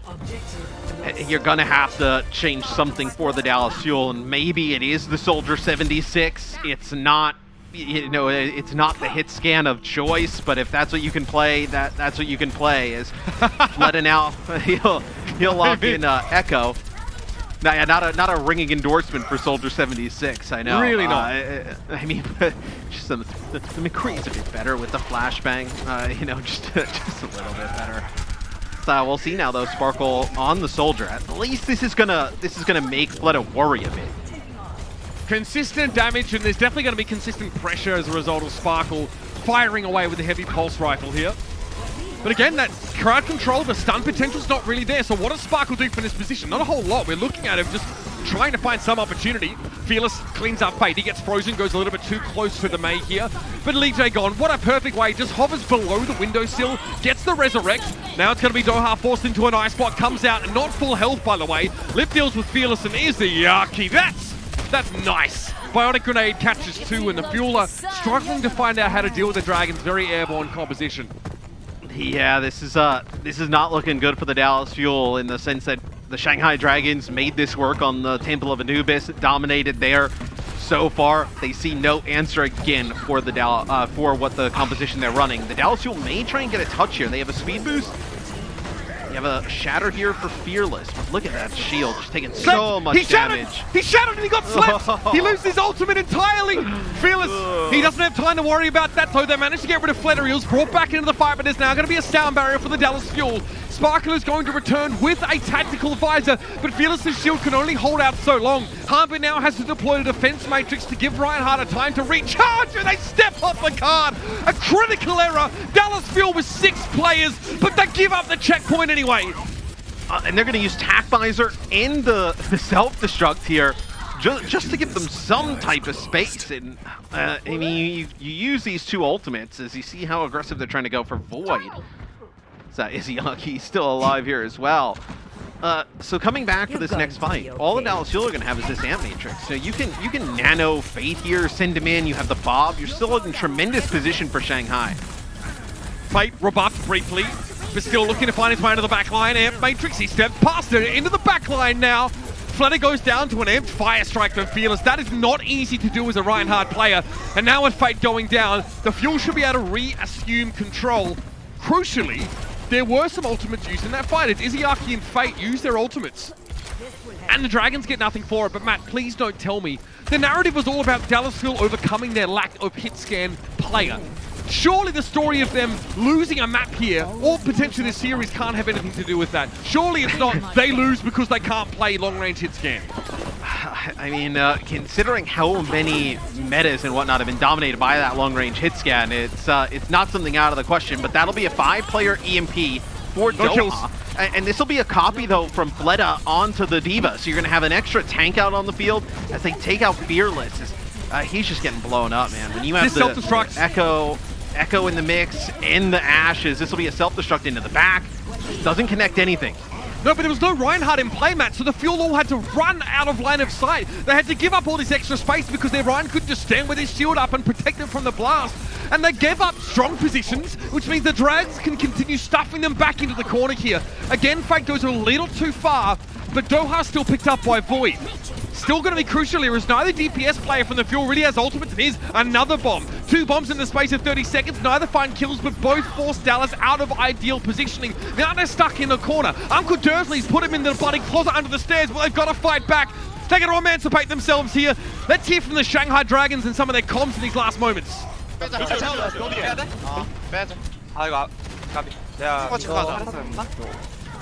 파티 미트 망치는 탱커 있겠다. 얘네 EMP도 나 채우자. 탱커 EMP 와. 발키리 채우는 게 낫겠다. 좀만 그 뒷라인하고 Dragons pull up a little bit short there. Fearless now has at least an Earth Shatter coming into the next fight. There will be a Primal on board for the Dragons. And being able to hold here for the Dallas Fuel would be a huge win in order to really kind of keep this map alive. As the Shanghai were rolling, now that's big. You get a kill on the Fate. You can push up a little bit now. You don't have to use a ton of your ultimates. You get a hack on the Fleta, and now you can start to kind of build some more ultimates of your own. Doha will end up with an EMP here for the next fight. So now Dallas is starting to get rolling a little bit. With the Soldier 76 in the Sombra, not a typical composition, but they're playing around their strengths, right? I mean, the Dallas Fuel just got through one of the rockiest parts of their ultimate economy. They're in a big trough. They didn't have much to work with. Now, they're actually blessed with many ultimates. We'll see what the Tactical Visor looks like here or how Hanbin can be controlled. Maybe you follow it up with an EMP Tac Visor. Not the most common ability combo, but still effective here. That was your Primal Rage used there in Bob, just to get them space to get back towards the card. Now you're going to nano Fate, but that's going to be a big EMP. EMP Tac Visor, Jagon falls down first. I think Fate tries to hide behind the box stack in the back corner, and sure, they let him go for now because Izayaki and Flatter had already fallen. Matt, that is the second time in this part of the map that Fate has gotten a Primal Rage and not been able to create a big opportunity for the Dragons with that displacement. No, they used the Bob and then the Primal Rage, and he just kind of went towards the high ground, and they just waited for the Nano. This is interesting. They're going to play very slow. They want to poke at a distance, do damage. Wow. You have the Batiste with the Orisa swaps here for Shanghai. Fate doesn't want to try and dive anymore, but his self-destruct forces him away from the shield. He even fortifies just to maybe make sure he's not booped into the drink by Jexa. But Jagon's gone down. Doha switches over to the Hangzhou now, and the Fuel looks like they've found a new level, a new rhythm, man. They bring a Hangzhou Soldier 76 composition in, and the Dragons bring Orisa. What is going on? Yeah, I mean, they're trying to... Well, they didn't expect the Hangzhou switch. When the Hangzhou switch comes in, now it's just so much damage with that lower Orisa shield now. And they're not able to do anything. Yeah, the ball switch just to try and get back towards the card. Is Fatal get a touch to force OT? It doesn't look good, though. No way, he's down, and that's it. The Fuel, they find themselves at the critical moment, Matt. Oh, you saw how close to the end of the map that cart got. So both the main tanks, or sorry, both the tanks of the Dragons just sat there sailing it in, and still the Fuel bounced back. Such an unlikely composition to do it with as well. The Orisa Batiste makes sense when they have the Sombra 76. It's just pretty low on overall damage, especially when you're running the Echo and the Ashe and you have the Mercy damage boost. And then you also throw your own Batiste in the mix. But the Hangzhou with 76, being able to control some of the high ground with Hangzhou, pressure the shield out, that's when things really turn for the Dallas Fuel towards the end. And the really smart switch there from Doha. But the Sombra with the 76 comp definitely gave Shanghai some trouble. Did not expect that. As Soldier, we've seen him a bit throughout the May Melee. Always a bit of a meme when you get the Soldier 76, as he's not the first hit scan you go to. Really kind of the last, as we take a replay here from Fearless's POV, just looking for a shatter on anybody. Gets right past the shield. That's a big one. It's just weird stuff from the Dallas Fuel. Like, you can't practice. Nobody is gonna play those type of compositions, right? Especially like later in the game. Surely not, Sparkle. Widowmaker here probably just locked for that first little bit of play. In fairness, Sparkle was the one that unexpectedly sort of busts out the Tracer and looks more than serviceable on that hero. So, I don't know, like, there is definitely room for growth here for the Fuel, and Sparkle has been stepping up to fill some of these emptier roles. This is what they did on Li Jiang Tower. And they get a hack on the Mercy, and they're going to try and kill Li Jiang here. Gets so low. Fletter knows his window to have an impact is very slim, and in that window he finds Fielder. That's pretty darn good. Fate has gone down here, and the Dragons do not have a Lucio to taxi him back into the fight. But still, it's a good way to win the fight, and with a staggered Diva, now there'll be enough time for Fate to be back and ready for the next engagement. And that's what you want for the Dallas Fuel. They get a hack on Li Jiang, they're able to keep him alive, but they end up losing Fate. But the Echo from up in the sky, just able to do tons of damage, burn players down. I mean, Fled has already got a duplicate coming in the second fight. Oh my. Fate hacked. He's in trouble. He's down. Sparkle able to find a kill, and Fledder now has to be the Winston that the Dragons need. Fielder is moved by Void. He dives that backline with Jexa going down. It's a great recovery from Shanghai. Fledder builds that Primal Rage and does everything that the Dragons need of him. This Echo play is just unbelievable. It's the same type of thing, though, that we just talked about, as, they got to go in to try and keep Fledder alive. It goes a little bit too far, as the Dallas Fuel able to get the first pick again. You get a hack, you're able to target a player, finish them off, but they just res it, and then they have the Echo duplicate. This will be an EMP that's going to connect with 3. Coalescence is there as well, and yeah, that should be enough to keep the Fuel standing. Sparkle gets plenty of that Coalescence. Bob is used on the point here. The Fuel wanted a quicker fight, but Bob doesn't really want to let that happen. Doha goes down. Jagon gets the slappers out. Okay. Fearless is the Primal Rage now, is able to isolate Li Jiang, who gets the Nano Boost. The Dragons care so much about keeping their Mercy alive, and in the fight that it's Li Jiang that gets the Nano, and they're still fighting. Sound Barrier now comes out from the Dallas Fuel, and Sparkle has a Death Blossom, time to bring it down. And so Lip and Izayaki crumble. And now we've got a Reaper in the backline. Fate has nowhere to go, and Sparkle saves what could have been a rough fight for the Fuel again. as it was a big Death Blossom from Sparkle on Lijiang Tower that connects with the Forearm Mercy. This time it's a 2K with the Death Blossom yet again. So the Dallas Fuel will be able to unlock the payload. And what's probably really kind of beneficial here for the Dallas Fuel is this may have been the worst part of the map to play the Reaper on. As you move towards the street space and those fights get obviously a little bit closer, you know, with the chokes narrowing, this is when the Reaper can be a little bit more effective. As Fearless will go over to Rhine, so you get the Reinhardt in the mix. This really, you want to get the Reinhardt and the Reaper in the mix, run a player down with a hack, and take him out. Doha able to build up towards another EMP already.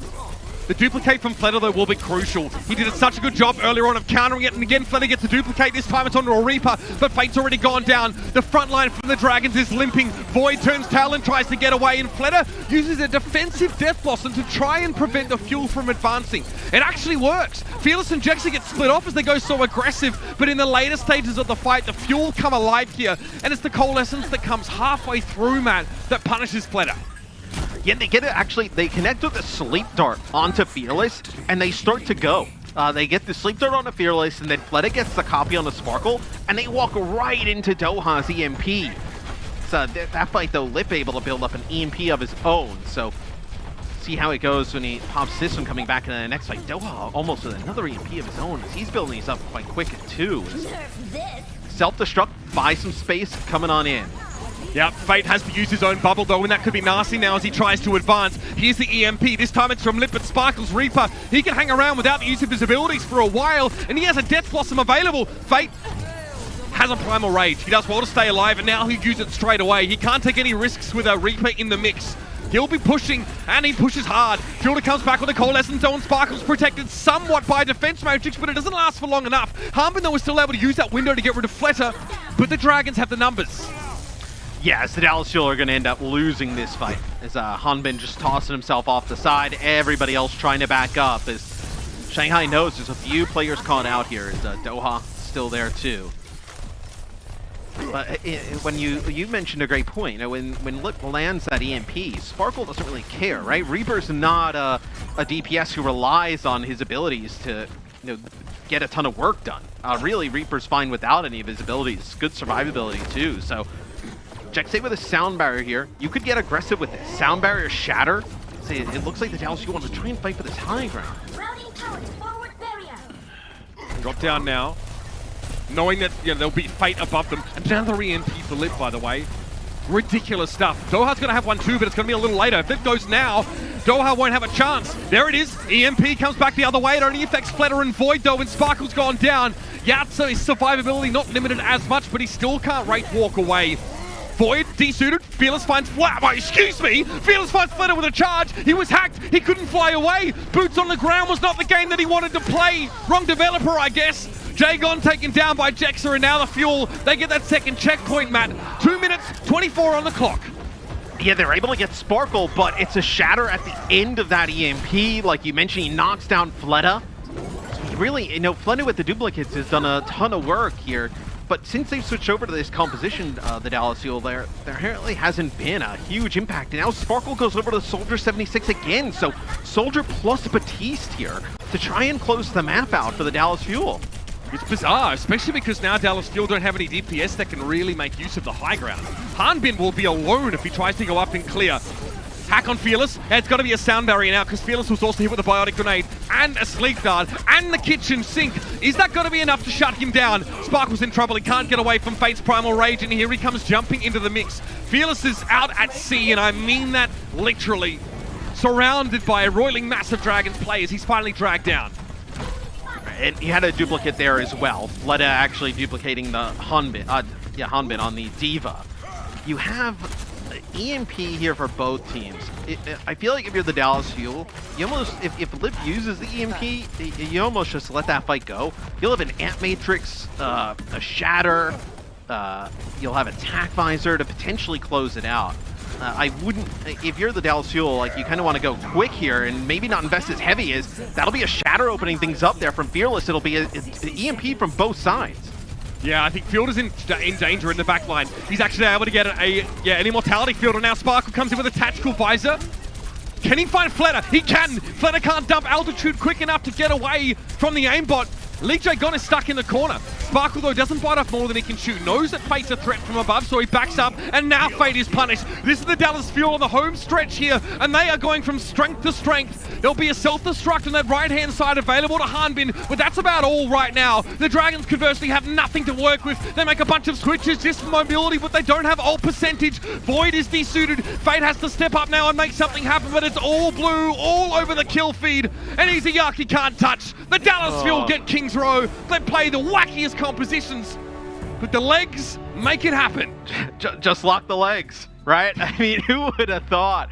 As all we've talked about really all stage long is that the Dallas Fuel can't play the hit scan. They don't have anybody who can pick it up. That's true for the Widow, the Ashe, and the McCree, but Sparkle comes out on the Soldier 76. It's a huge reason why they were able to hold on defense, and then on the offense, using it at that last moments to attack. Comes up big. That is definitely an interesting strategy that I'm sure Shanghai was not expecting. No way. I mean, I guess the Fuel knew they'd struggle against this Echo kind of play, but you see that Tac Visor just clip Fleta's wings and bring him back down to earth.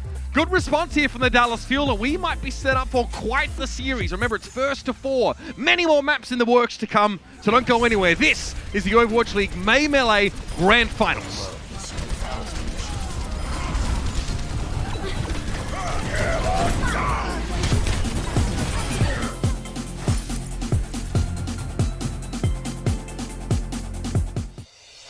Coca-Cola is the official refreshment of the Overwatch League.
Welcome back. It is halftime of our May League Grand Finals match. Dallas Fuel has a 2-1 map lead. Now, Costa, walk us through the action as we started on Lijiang Tower. Yeah, we're really seeing the value of your map choice show up on this series as they go back and forth between maps. On Lijiang, Dallas looking very comfortable with their picks. You can see why they chose Lijiang Tower off the bat. They looked very set with that symmetric strategy with the Reinhardt on Control Center. But this map, this could have gone to Shanghai. I think every hero was played at this point. There was like a 20-minute stall, at least what it felt like. But it was just such a good back and forth, and this sort of set the pace for the rest of this series, as I think both teams really coming out firing today. Absolutely. Well, we then moved over to Anubis, and this one was all dragons. That one was a little painful. I literally blinked and it was kind of over. So Reinforce, why don't you refresh everyone's memory and talk us through it? Yeah, well, this one was all the story about Flera's Echo, really. I think Shanghai Dragons, they have some incredible counter dives here, going up against Dova Sombra, which didn't get a ton of value with these EMPs, but Shanghai Dragons displayed on real discipline, really, playing this point A defense. They managed to draw out these long team fights and really being able to poke down the Dallas Fuel time and time again. So Flera's Echo came in clutch here on Temple of Anubis. It was a really short one, but this also really demonstrated that Shanghai Dragons, they're not to be disregarded, and this is really what you wanted to see if you're a Shanghai Dragons fan. Flera was firing on all cylinders on that one. Really good. Now afterwards, King's Row was the map choice for the Dallas Fuel, and I heard from both of you, Reinforce, as well as you, Costa, that you weren't quite sure about that map choice for Dallas. Why is that? Yeah, it's a weird one. We've seen a lot of, as much as it doesn't seem like it, you can get a lot of air superiority here, and we saw that Fleta comes out on that fire on that first point and just looked to take it the whole way home. Shanghai Dragons looking very dominant, and you can see Dallas not really having a great solution with a lot of their hero picks, and they just weren't very comfortable. Obviously, they did have a good hold at the end, but I don't know. I just wasn't really sold on everything that we saw from the Dallas Fuel and why they would take them there. Obviously got there at the end, but I think that's more on Shanghai Dragons making some really poor mistakes on that third point with their engages. Well, I want to talk about the hero picks here specifically. Reinforce, Sparkle going back to that 76 again, showing them legs. Bring out the legs. It's not a very common pick right now. Why does he make it work? Why does he pick it? What's the thought behind this, you think? I mean, it's incredibly niche, and neither me or Costa were going to sit there and say that it was the obvious pick, because this really wasn't the obvious pick. I think that Sparkle is trying to up the tempo of this matchup quite indeed, because McCree, pretty slow hero. Yes, it counters Sombra somewhat. Yes, it counters some of these heroes you're playing. But I think that McCree is so slow that it's also pretty vulnerable. That's when Fate can get in, dive in on that Winston and really get tons of value. Soldier, you step on the gas pedal a little bit. You can go for flanks, you can disrupt the Sombra gameplay. You're quite in your face, you're poking away at your opponents quite a lot. So I think this pick actually quite makes sense, because you can shoot down the Echo and you can be very oppressive against the Echo flying around, Flera that is.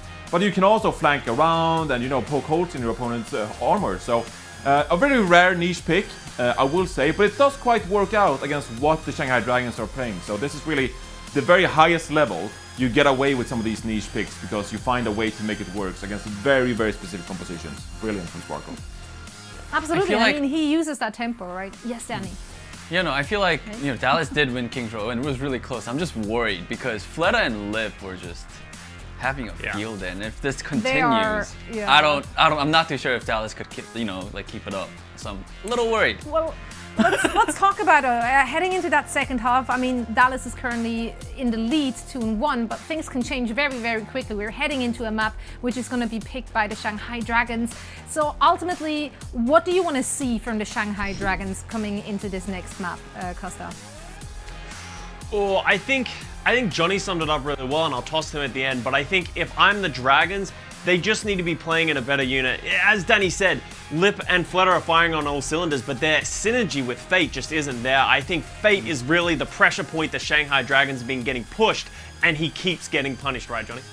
Yeah, absolutely. One of the things I'm seeing from Fate on the Winstons particularly is that he's being targeted. It's an incredibly difficult matchup because you're seeing him play against Sombra, against Reaper. It's very hard to play Winston in these matchups, and you can see 8.8 deaths per 10 minutes. That's not what we typically see from someone like Fate, who is very skillful. But I think the problem right here is he's trying to engage too hard. He's using his leap offensively rather than defensively. He just has to make space for the rest of his team, which is, you know, Fleta, of course. But you can also try to stay alive longer and use your leap as a disengaged rather than an engaged. And I think that would help the Dragons massively here. Fate needs to stay alive, because if he keeps going in and dying early, that's not going to help them in the slightest. And that happened a lot on King's Row. I want to see Fate stay alive and use his leap more defensively in the second half.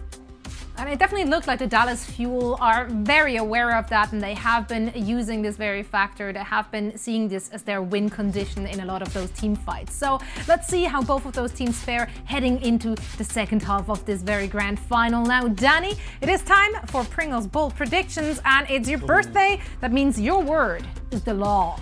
What you got for us? It is. It's a law. Okay. All right. Yeah. It's gonna be pretty bold. Like, I know I mentioned in pre-show that Lip's Tracer is way better than Sparkle's Tracer, but I'm gonna be bold and say, I don't know when this is gonna happen, but it's going to happen. Sparkle versus Lip, Tracer versus Tracer, and Sparkle is just gonna dominate. He's gonna put Lip to the ground and say, hey, hey, I'm above you. Hey, sit. He's gonna say that. Sit. Whoa. Sometimes you gotta tell him to sit. Was that bold enough? That was a bold prediction. That's pretty bold. Guys, That's pretty bold. What do you reckon is the possibility of this reinforced? I mean, there's definitely a chance. I wouldn't necessarily bet on it. I think that Sparkle might not even opt into the Tracer duel in the first place, so we might not even see a lot of Tracer versus Tracer. But so that makes it a bold prediction, I guess, Danny. Yeah, that's pretty bold. I'll take it. Finally doing it right. Yeah, exactly. He's the first one who gets the assignment right. So kudos to Danny. Checkmate. That's bold. Come on. Yeah, I guess that was bold, but it was also very random, so it didn't feel like there was much. It didn't feel like you were behind your bold prediction, to be honest. I didn't feel like you were invested. Danny, I feel like, is emotionally tied into his bold prediction. And I am. Like I'm very tied into my prediction. Well, we're heading into a very quick break, but coming up, we're going straight back into game action with map 4 of the Mayhem Elite Finals.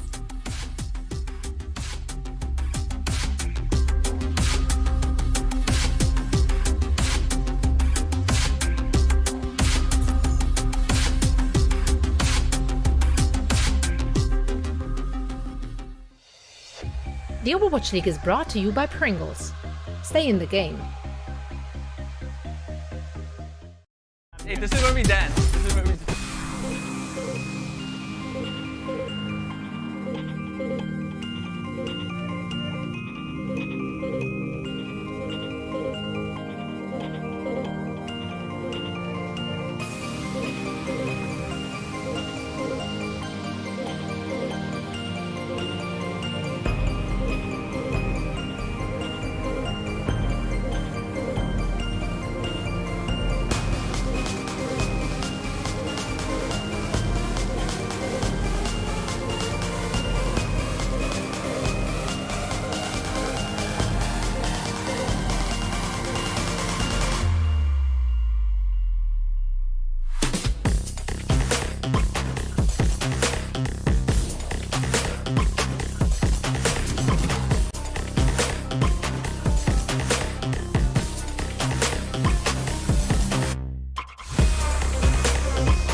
Well, we pretty much expected this, Matthew. Tit for tat map wins from both of these teams, and both teams obviously winning on their map picks.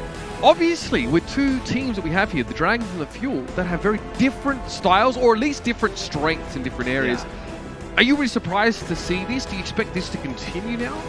I mean, with how the map picks have really shaped the entire meta of the main melee, from the qualifier matches to knockout to the Final Four here, not really that surprising. It's the teams that have been able to kind of take maps from the other team on their specific map choices have been the teams who have gotten quite creative and been able to do stuff. And like the Soldier 76 pick, that's a map pick by the Dallas Fuel, but they need to get creative to stop what Shanghai was doing. The next map in the series will be Gibraltar, so this is another map, almost like Anubis, where you can play some of that long-range hit scan, like you can put the lip on the Widow or the Ashe, whichever you want, and play from a distance.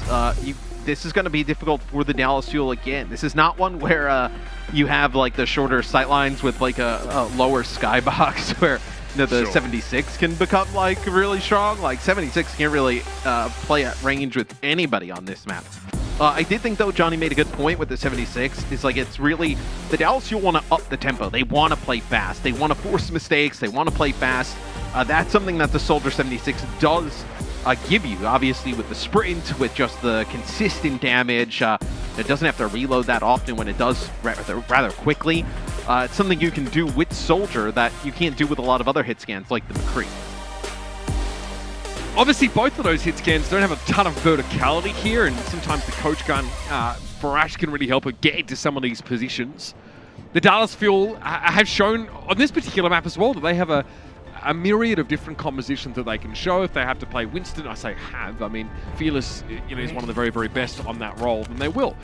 Dallas here might be hovering sort of a Brigitte-based composition, but the Dragons aren't. And this is maybe not a huge surprise, Matt, considering that they really want to facilitate Lip. They want to set him up for success, give him this damage boost, so that Sparkle and Doha have got to be extra careful about trying to hit that back line. Now, and both teams have to feel really confident about their game on Gibraltar. In the first series, this was the fourth map. And the Shanghai Dragons won Blizzard World, so it was a Dallas Fuel pick. This time, it's a Shanghai Dragons map pick. It's a very close map in that first series, but see how Shanghai kind of adapts from the other day. That matchup that they had against the Dallas Fuel. Tries to get a win here on Gibraltar. They'll have the Ashe, like we were talking about. They'll play Ashe Tracer. You can't really, I mean, the Echo here is so vulnerable, even in non-hit scan. There's just, she's so slow floating from the ground to the ground that it is very easy target here. Yeah, sometimes you want to drop altitude if you can, and she just can't do that quickly at times. So it makes her so vulnerable to Deadeye, for example. Good chase there on Fearless. You saw the pressure from Flatter really starting to mount already. Car will be moving. Lip wants to try and punish whoever's hiding around that corner. And he's doing a decent job here. Fjorda's in a bit of danger, but he goes for a sleep dart on a likely connection. There might be follow-up here. There is! He's going to get out, though. That's where the coach cut. You can get to that high ground. I want to say, though, Izayaki could be huge here with the Discords. The Discord plus the Ashe damage, it's going to be very difficult for Fearless and Hanbin to get in position and stay healthy when in position. Oh, that Bionic Grenade, though, that was so nasty. Fielder, what a huge connection. Fate again getting targeted. 8.8 deaths per 10 minutes in that previous map, Matt. And this one again, it looks like the Fuel are trying to shut things down from the front line first. Izayaki tries for a salvo of orbs there, but can't stay alive with a nano-boosted Winston. Fearless won't overcommit here, but get a bit of extra damage because he wants his primal as soon as possible. There's a hacked mini health pack. He'll be able to get multiple of those, but Void chases him down. He needed time to heal up, and Void didn't want to give it. And the cart doesn't make a ton of progress because the Bob from Lip just goes on and contests the entire time. So the Dallas Fuel, they make a bit of progress, but you're not going to get very close to completing the map as Sparkle with a pulse bomb, he'll end up falling. And that was a situation he was in there like basically 1-on-5. And now for the Dallas Fuel, you have an EMP coming up. EMP plus Rally could be a big combination, but with everybody playing up on the high ground, it's going to be difficult to connect with everybody, and even if you do get the tanks, try and burst them down is going to be tough. Transcendence available for Izayaki here, which likely means he'd have to drop off the high ground in order to provide that. And there's still a risk of getting hit with a Bionic Grenade for anyone but him, who'll be invulnerable during the channel. Here's the rally. Jexa, and you can see here Hanbin wants to control that high ground, so at all times the Fuel know where the tanks are coming from. Fleta loses a pulse bomb to Hanbin, he eats that one right up, and he's at 700 points of health with that rally armor. Hanbin just ignores the Zenyatta. He knows the Transcendence is coming, so he sits here on the high ground, and Fate did get hit with a Biotic Grenade, but he isn't punished even though he's inside that Transcendence. Hanbin tries to re-soup it. Izyaki's too sharp. Well, Fearless ends up using Primal to force out the Transcendence. They're just not able to and keep everybody topped up and healthy to kind of fight this. Is now maybe you can. A nano boost onto Fearless, you have the EMP to take advantage here. With Shanghai used just about everything. So Lee Jae-gon's gonna have to hide, make sure he gets his Valkyrie off. Fearless wants to play aggressive, he wants to make the plays, it's just hard with the Zenyatta. Constantly looking to stick that Discord orb to him. Basically says, kick me if I'm honest. Sparkle trying to work around the periphery, but Hanbin's already gone down here. Looks like Lip was just getting a lot of chunk damage into him. EMP, it's not interrupted, it gets off, and Fate goes down, but Doha gives his life for it to the high ground. Lip's getting pressured out, but has Bob, but it's a big Biotic Grenade onto 2. Fleta forced to recall into that one, but the backline for the Fuel is gone. And they are making limited progress on this map. I mentioned Izzyaki could be a huge difference maker, but the Mercy play has been huge here for the Shanghai Dragons. Overall in the series, being able to get a res there is massive. The Valkyrie to keep everybody topped up through the EMP. Doha will go over to the Genji. Try and make something happen late. Not normally the Genji player on this team, but something with a bit of mobility is going to be required. Sparkle already on the Tracer. Quite a throwback composition, this one. Fleta wards Sparkle away from the cart. We're now into overtime. To the high ground, that was Fearless on a drive-by, trying to get up there. Fate has a Primal Rage. He's going to use it inside that small room, but Fleta goes down. Doha finds the kill, and Sparkle has a Pulse Bomb. He's waiting desperately, licking his lips for Jaegon to come and touch the ground. That Transcendence is in play, but Pulse is still lethal to targets of 200 or less health. It gets stuck to Fate instead. He does go very low in fairness, trying to escape to the high ground. Doha gets rid of Izzyaki, and the switch to the Tracer Genji composition for Dallas. It works. It pays off, Matt. Void desuited on the card, and the Fuel get to play the rest of the map. In the final moments, Fleta will just dive onto the cart. Everybody now getting the back spawn here for Shanghai, but this is going to allow the Dallas Fuel to get some high ground control. So it was a pick from Doha that opened things up. Fearless with a beautiful Primal Rage, as usual. Keeps it alive, and now Lip is going to move off of the Ashe. Doesn't want to try and deal with all the dive that's going to come through. Going to play his Sombra. Try and catch out the, whether it's a Genji or the Hack or Fearless. Lee Jae-gon switches to Brigitte here. Nanoblade here. Yeah, I mean, who would have thought we'd actually see that in this tournament? Here it is. Nanoblade goes in for Doha. He gets a lot of air and is able to stop Jaegon before he can get potentially stunned. No dash available for Doha. Waiting 5 seconds is not an option. He eventually gets brought down by Lip, but still, the kills go in favor of the Dallas Fuel. 4v4 for a moment, but Lip gets taken down. Fleta's trying to get Fearless's attention. Couple slaps to the back of the head, like an Italian father, does the job. Now Fleta's going to return back to the card again. It's just going to be Sparkle here just to harass. And Doha, that's a switch to Echo. Which is interesting because this is like kind of something that almost Shanghai would want to play, right? With the Tracer and the Echo was the Dallas Fuel, and pulling it out here is Doha can control the high ground. Izzyaki with a nano boost could use it on the Fate here. Is doing a great job controlling the payload. Jaegon uses his bash to try and punish Sparkle, but he blinks in a direction that Lee Jae-gon does not expect. From behind, Sparkle has to recall. It was Fleta the whole time, harassing him. He's actually able to avoid the EMP because he recalled at that exact moment, but Fearless has already gone down. The self-destruct buys enough space for Lee Jae-gon and Void to get the resuit, but Doha still causing so many problems from above. He gets rid of Izzyaki, that's huge. Focusing beam, Lee Jae-gon's forced away, and Hanbin's trying to chase him down. There could be the kill finish there. Doha is such a menace, and Lee Jae-gon eventually goes down. Yes, Hanbin gets desuited, but it's really just Void on the cart right now. The focusing beam takes a big chunk out of him. As soon as Fate returns to the fight, he's down to 10% of his health, but he's so annoying to deal with that bubble. Doha's trying to get through, but he gets hit with a Biotic Grenade from Izzyaki. Yeah, but you're going to have Fearless use a Primal Rage up at the high ground as he gets back into the fight. They're going to deal with Void, so you just have a Fate here who's going to fall low as you have a duplicate if you wanted to finish it off, but the switches from the Dallas, you'll look to have paid off as they're going to take this second checkpoint. Not a ton of time to complete the map. You players still get this front spawn though. Yeah, now Shanghai are going to have to play around this EMP. it was you know, after they lost the one player, they end up losing its fielder to Fate with a nano boost. It was Jexay with a rally to keep himself alive and then work his way back to the car. Because everybody else for the Dallas Fuel was pushing on through. They were getting kills, they were doing enough damage. You just had a scenario where you almost lost both supports. This should be a big EMP from Lip. Duplicate on the Doha. He actually got hacked instantly. Can he survive it? Lip also going very low, and somehow the field keep Doha alive. He has plenty of time to build a Primal, and he has it. But Harbin's already gone down. You can see the Fate in the backline with a Primal rate of his own. Niziaki just retreats back into the spawn. Doha realizes he has to get away, but he gets blocked by some of the piping, almost caught as a result. I wonder if you're the Dallas Fuel, you want to commit to this composition. You don't have a ton of time. That'll be a Pulse Bomb connected onto Fearless, but a Nano Boost saves him. And he has a jump pack available, so he can still actually get value out of this, and Fate might be caught. A very timely nano boost there to Fate to keep him in the fight. A big bite grenade though. Fearless hit with that one, and he's hacked. Really nothing he can do to stay alive. Sparkle, dodging, ducking, diving, weaving. Izayaki trying to pressure. One more hit will get the job done, but he cannot catch the elusive Ana. And now Lip returns to defend. Sparkle doesn't get what he came for, but at least Dallas get rid of Fate and a big bio on a Void, who may be desuited if he doesn't run away. What? Oh no! In the spawn! They're gone down! Jacob and Izayaki go missing! I mean, that is insane. Sparkle pushes all the way into the enemy spawn, and now there's an EMP from Lip, and catches two, but he goes down instantly. The Dragons don't have the players to make a decent comeback right now, but they don't have the time to assemble their forces. Lee Jae-gon is in rally, but he's being knocked back, knock around, up and down, off the map, you better believe it. Fledder's taken down by the self-destruct, and there it is, the Fuel get it done. A lot of rough and tumble there, but the double pulse bomb from Sparkle was instrumental.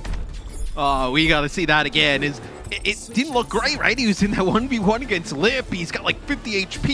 He's in, he's out. It didn't look like very decisive. Goes right back in, and both supports in the spawn door. The Ana and the Break, those are huge kills, especially because Lee Jae-gon had a rally. Massive play there for Sparkle. The huge to get Dallas Fuel the map completion.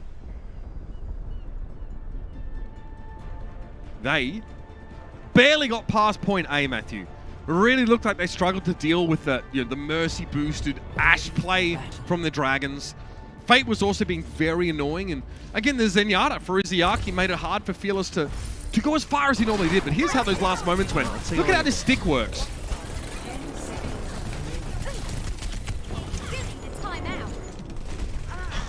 Void was still in mech as well. There's a real chance that Pulse Bomb gets eaten if Void doesn't run back into the depths of that spawn, Matt. He was so low though. I mean, he was so weak. He was biotic grenaded. He had used his Matrix. There's not much else that Void can do. So Dallas Fuel, they'll play the Zarya. We haven't seen this in a bit from the Dallas Fuel, but they play the Winston with the Zarya. This will be very difficult for Void to stay alive.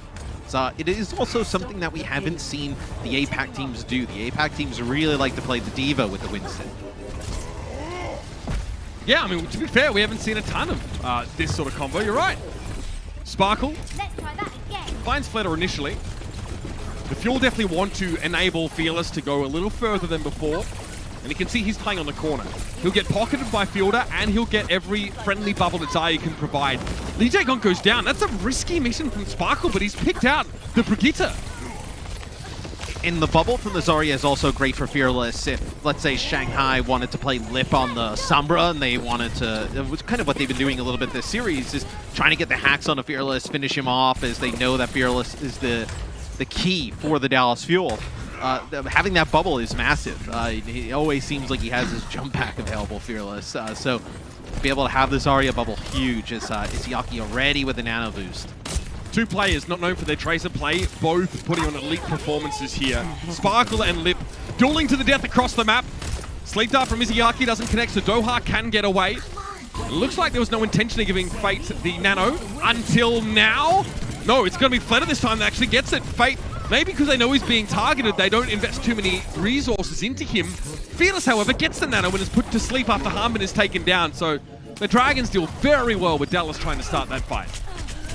We'll see if the Dallas Fuel can stay alive long enough. Doha just trying to kite this, touch the point a little bit. They know he has EMP. That's why they're trying to get this kill. He was so low. You even have a chance to touch. It'll be Sparkle gets on the point. That'll be a Zarya bubble and a big EMP connects with 4.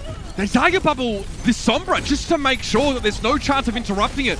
Good tech, and that's a lot of respect to someone like Lee Jae-gon or Izayaki who could have interrupted it if they knew it was coming. Fate gets hacked, he's stuck on the ground, that's not good. Hanbin builds a grab off the damage. He just yeets the Graviton at a Diva. This guy's ice cold, and it works. They get rid of Fate, Lee Jae-gon is down. Dallas win a big fight here, and then set themselves up on a trajectory where winning the map here is not out of the question. It's not. It's going to be very difficult, though. You're going to have a duplicate pulse bomb rally for this next fight. Izayaki, with how fast he's able to build these nano boosts, he'll certainly have one. And all you have is this rally. Your best case scenario for the Dallas Fuel here is to try and get like a hack early on somebody, finish them off, and hope that Shanghai waits. Fletter's eyeing off the competition. Maybe just trying to keep tracks on whoever wants to duplicate. Izayaki doesn't get away. Sparkle says happy birthday to the ground, but Izayaki was definitely the intended recipient. Message received. It's huge because you were at a minute 49 when Shanghai got back. That pulse bomb's going to get things underneath the minute. Lip already had used his pulse bomb, so this also allows you to get the nano boost for Fielder and an EMP. You can nano Fearless here if you want, play up in this blue box area, want to control that. Doha thinking about just going and doing it. Okay, he's going to try and make this happen, but Fletter gets a duplicate on the Winston early. Keep an eye on that. Doha doesn't get away. Fate just pushes straight into him. Fearless knows he's just feeding Primal Rage if he sticks around to fight Fletter, but now it's going to be Fletter with exactly that ability inside the server room, and there's not much that can be done. Matt, it feels like, the Fuel a little bit impatient starting that fight with the EMP. I feel like, though, it was a good opportunity, if I'm honest. Like, I think when Fearless gets knocked down, they have an EMP, they know everybody from Shanghai is up there. They have the nano boost, he can go up to that high ground with a Zarya bubble, really start to cause chaos. It's when you lose Doha, right? That's kind of when things really go south, is come back here. For the Dallas Fuel, 2 minutes and 30 on the clock. You win this first fight. It's really, you completed the map, so you have so much time and space to work with here. As you get one hold, you draw the clock down, and then towards the end of the map, it's really easy to solve things out. Yeah. Someone who's very good at that, team's the Toronto Defiant. They are very disciplined when it comes to, defending after a good attack. Fearless barely stayed alive, and that's a Primal Raid. That's a Pulse Bomb from Lip, rather, into the back line it claims too. Sparkle did the same thing and ended up in a Dallas Fuel map completion. The Dragons are well and truly on that same trajectory here. Yes, that is up top in the ship, it looks like, where he's able to connect the two players. As Hanbin will die late. Now that's a tough one. This is Shanghai just rolling through the checkpoint B. That's massive for their chances to finish the map. Now they have a good shot. 3 minutes and 12 seconds. A lot of time here towards the end. Danger Lip! Oh, he tries to extend and get rid of Sparkle as he was back spawn. Mini health packs with Sparkle in the fight. Lip's been winning those, so I don't blame him for challenging, right? That was something that I think Danny covered on the pre-show, is that how good Lip was in Tracer in the first series, where he gets Sparkle a little bit low, tries to go in for the kill. It doesn't cost him much. He spawns fairly close, and the card is still moving through the doors anyway. Nano, Fletter, again, gets it. Okay, so Doha is going to duplicate the Winston. Attempted to sleep there, doesn't work out. So here's a Primal Rage. Fletter does not use his duplicate, crucially, until now. Looking for Jexa, whip shot, he's backed away. Bonk go to jail. Fletter now going to be dueling out with Gillis, who gets hit with a biotic grenade, and Hanbin also low. Great connection from Izayaki, but asleep. No Primal Rage now for Fletter. He'll be out of duplication before he can... Oh, no, he builds it, but then he comes out. Hanbin has a Graviton Surge here.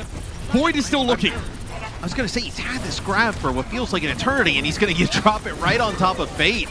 Just trying to take him out. The bubble comes through. You have a self-destruct to push players back. You get nothing for that grab. Now the Zarya bubble given over to Fearless here. Hanbin doesn't get anything out of the grab. Clever stuff there from Fate to stay alive. He just throws the dome over and he gets a bunch of healing. Biotic grenade defensively used to keep him up. And Hanbin's running out of juice. I don't think he has any personal bubbles left. This has to be a big play from Sparkle. Fletter goes down. That's good from Doha. Fate nanoed. No Primal though.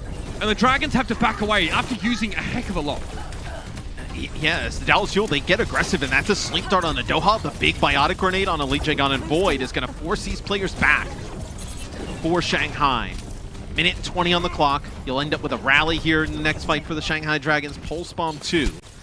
Doha, though, copying this Winston, can just get a primal fast, buy a ton of time. Maybe you help Hanbin build up towards another grab. The Nano here for Fielder could help Fearless build up towards a Primal Rage too. Although in the last fight, they ended up using the Nano on the Hanbin. Here's going to be the duplicate going on in. A Sleep Dart immediately, but he gets woken up. Not ideal. Doha is going to have himself a Primal Rage and he uses it instantly. Fate drops there. Sparkle pretty much had all the damage done already, but a Pulse Bomb will secure that kill. And crucially, Fielder gets to hold on to this Nano Boost, which definitely goes to Fearless in the next fight. Dallas have a lot of durability, and their ult cycling is working really efficiently right now.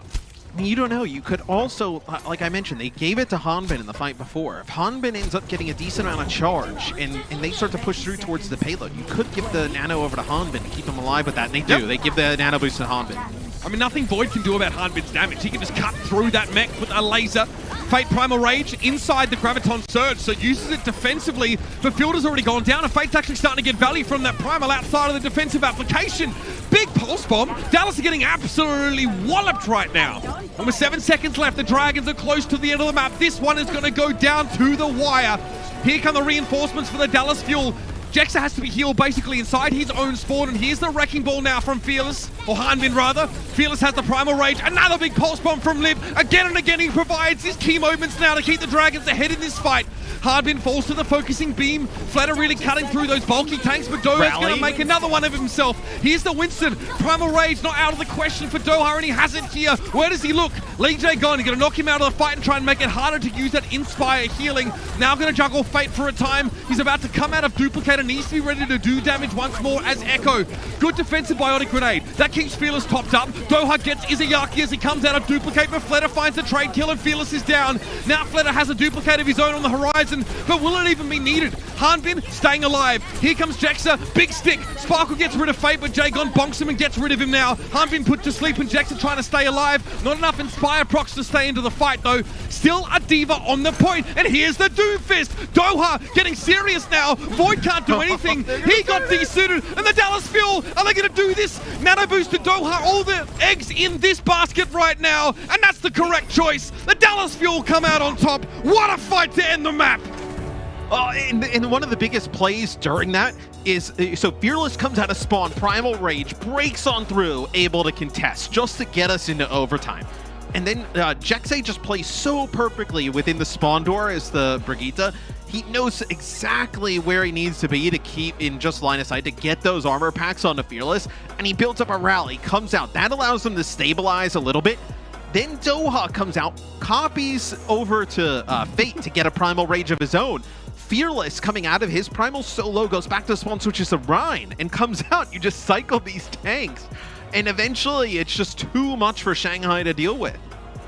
The Shanghai Dragons have entered the danger zone. The Dallas Fuel stand on the precipice of winning the first major title for this franchise in their history to take away the May Melee. There's still plenty more action though, and a chance for the Dragons to kick back into high gear, so do not go anywhere.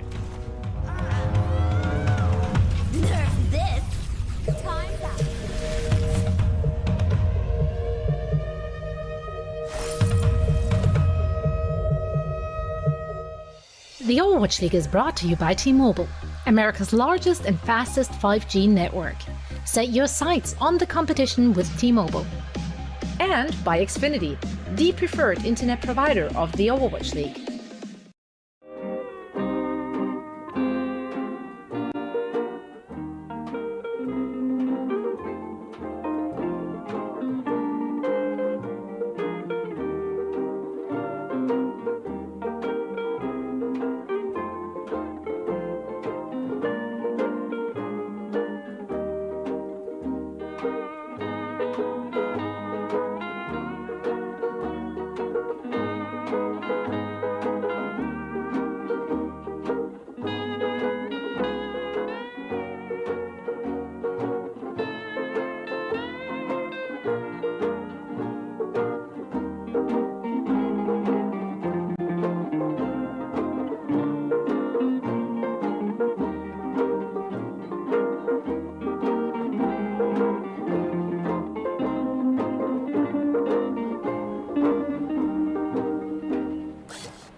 All right, Zoe, get ready for the Pringles Live segment in 3, 2, 1, go Zoe. Welcome back, everyone. It is now time for our Pringles bold predictions. Danny, what you got for us? Scorching chili and lime. Danny. Ooh, pizza? Danny. Danny?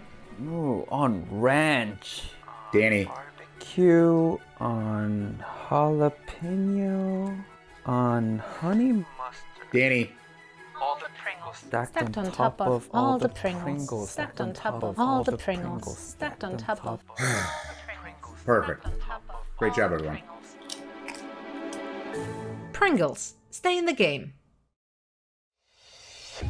The Overwatch League is brought to you by Pringles. Stay in the game. And by NetApp, the official data management partner of the Overwatch League. In these moments, there is nothing better than knowing that your destiny is in your hands. And for the Dallas Fuel, they stand on the very edge here of taking away the May Melee. The first time a May Melee has been international. And for Fearless, Matt, I mean, history repeats itself in many, many ways. He won the May Melee with the Shanghai Dragons last year. But now, on a new roster, a different roster at the very least, he's set to do it again, against them. Yeah, he obviously was a huge player for the Shanghai Dragons last year. And when this Dallas Fuel roster starts to get formed, he kind of let it be known that this is the team that he wants to come into this year playing. I'm sure the Shanghai Dragons would have loved to have him on the roster and not have to go against him here, as he has been, for me, he's been like the player of the entire May Melee across both regions. I feel like he's just been so impactful for the Dallas Fuel and really puts themselves in this position where, you know, they're one map away from being champions, which is something that, you know, when we started the Overwatch League, so a lot of people thought like could happen even in Season 1, right? A lot of people talking about, you know, the Dallas Fuel and coming in, they had this great history, and the team that like kind of we were promised and everything that went along with it is not what we got. They were really a little bit of a mess. They finally hit the reset button. I know a lot of the fans wanted it. They were asking for a while, hey, like, you know, hit the reset button. Let's get a new team in here. Let's start really kind of turning over the roster. They do it in a huge way this offseason. You can already see it pay off. One map away from winning the May Melee. And this team, of course, is no stranger, or many of these players are no strangers to glory and success as mostly a unit. But doing it in the Overwatch League just has a different kind of sweetness to it, Matthew. It's 3-1. The Fuel, it's match point for them. Yeah, so something interesting, I was like taking a look back at the previous series. So Gibraltar was Shanghai Dragons' pick in this series. Dallas won it in the first series and now won it in the second series. And then Shanghai Dragons now pick Ilios, which was the first map in the previous series, with the Dallas Fuel ended up winning. So maybe what Shanghai wants to do here is kind of keep the map somewhat similar to the first go-around. We already saw Anubis, which was a Shanghai Dragons pick, which we saw in the first series. Maybe they saw all of these compositions and make the necessary adjustments in the day or two since then to feel like you can win. It is kind of rare, though, to see a team pick two maps that they had just lost to the team like a day or two ago. Typically, you would see a team kind of go somewhere completely different, but Shanghai taking an approach where they probably drew up some new strategies and came in here today. They have tape on the Fuel on these maps. Instead of having to deal with anything potentially unexpected, they can walk into this maybe knowing what's going to come. And they know Dallas isn't really going to change up that many comps because they can't. Right? They play a select few things, although some big switches at certain times is Fate now on the Wrecking Ball. goes in deep. Is this going to be a lot of disruption, right? The Wrecking Ball, the Zenyatta, the Tracer in the midst, just a lot of damage coming from all directions. So this will be Shanghai able to get the point first. Look how busy Fate keeps everybody, especially Fielder there. Fielder uncharacteristically misses a fairly close-range sleep dart, but while he's trying to deal with the ball, he turns around and all of a sudden, Jexa and Fearless and Harbin are all in critical health, and he can't keep them healed up quickly enough. He can't get them there. And then they lose the fight as a result of that. And this is probably, if you're the Dallas Fuel, as Izzyaki picks up a kill here, this is probably the worst point you could have drawn off the start, right? At this point, Ruins really fits everything that Shanghai Dragons could play or wanted to play. You could play the Widowmaker here, fantastic sidelines where you know there's going to be no counter to it. And obviously the Echo, Wrecking Ball good on this map where it doesn't excel on some of the other points. So really, really good draw here for the first point on Ilios. Duplicate on the Winston. That's Fletter there, but he may not be needed, or at least the Primal Rage may not be necessary because Lip finds 2 and a Pulse Bomb cleans up Jexa. And the Dragons stay well ahead. A very interesting Brigida matchup here between Jagon and Jexa. Jexa, in the main melee, leads in terms of healing and defensive assists. Jagon leads in terms of hero damage done and Inspire uptime, which is a result of how much you're hitting someone. Different style. Jagon very much more aggressive, and Jexa going to switch down to Lucio. I was going to say, they're going to change things up. A different style of play here from the Dallas Fuel with the Moira and the Lucio close together. Get a hack. This time, though, a big EMP probably, and activate on that. It's going to be the EMP, and Izzyaki gets blown up there.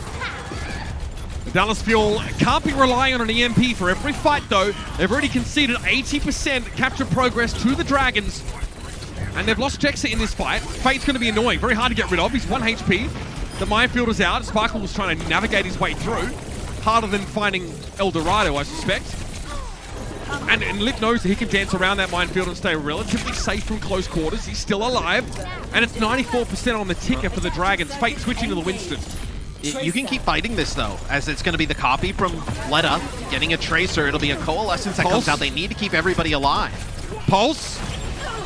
Good patience from Fleta, but he still doesn't connect. He's forced out of the duplication by the Coalescence from Fielder, and that was when Fielder was at his most vulnerable. He cannot fade away during Coalescence, so that Pulse Bomb, if it had stuck, it would have been game over. Hanbin gets away, self-destruct over the top there. Bit of a cheeky fade away, and that Transcendence wouldn't have saved anyone from the self-destruct if it had hit, but it didn't. And Jagon now has a rally to follow this up. The Dragons have a lot of durability here, and they're ready to fight to end the round. It's difficult for the Dallas Fuel to step back onto the point because they know the rally, the Transcendence comes in, so everybody on the Shanghai Dragons topped up. They can't stand here and fight. With that rally armor, you have the Echo in the sky, the Tracer, you just can't match it if you're the Dallas Fuel. Fearless is hit with a Discord Orb and a Focusing Beam, so he just evaporates in an instant. The Pulse Bomb, well, easy come, easy go for Lip. He didn't even need to connect that one. Most of the hard work had already been done. The Dragons now are back in control of the point, and it's really just a matter of clearing things out. Sparkle goes down. Here's an EMP coming fairly late. It connects on towards 4 people. There might be a comeback here. Doha gets rid of Lip. Fearless is going to roll onto the point and buy a little bit more time. This is not his normal pick. The Wrecking Ball is reserved for special occasions like Desperation.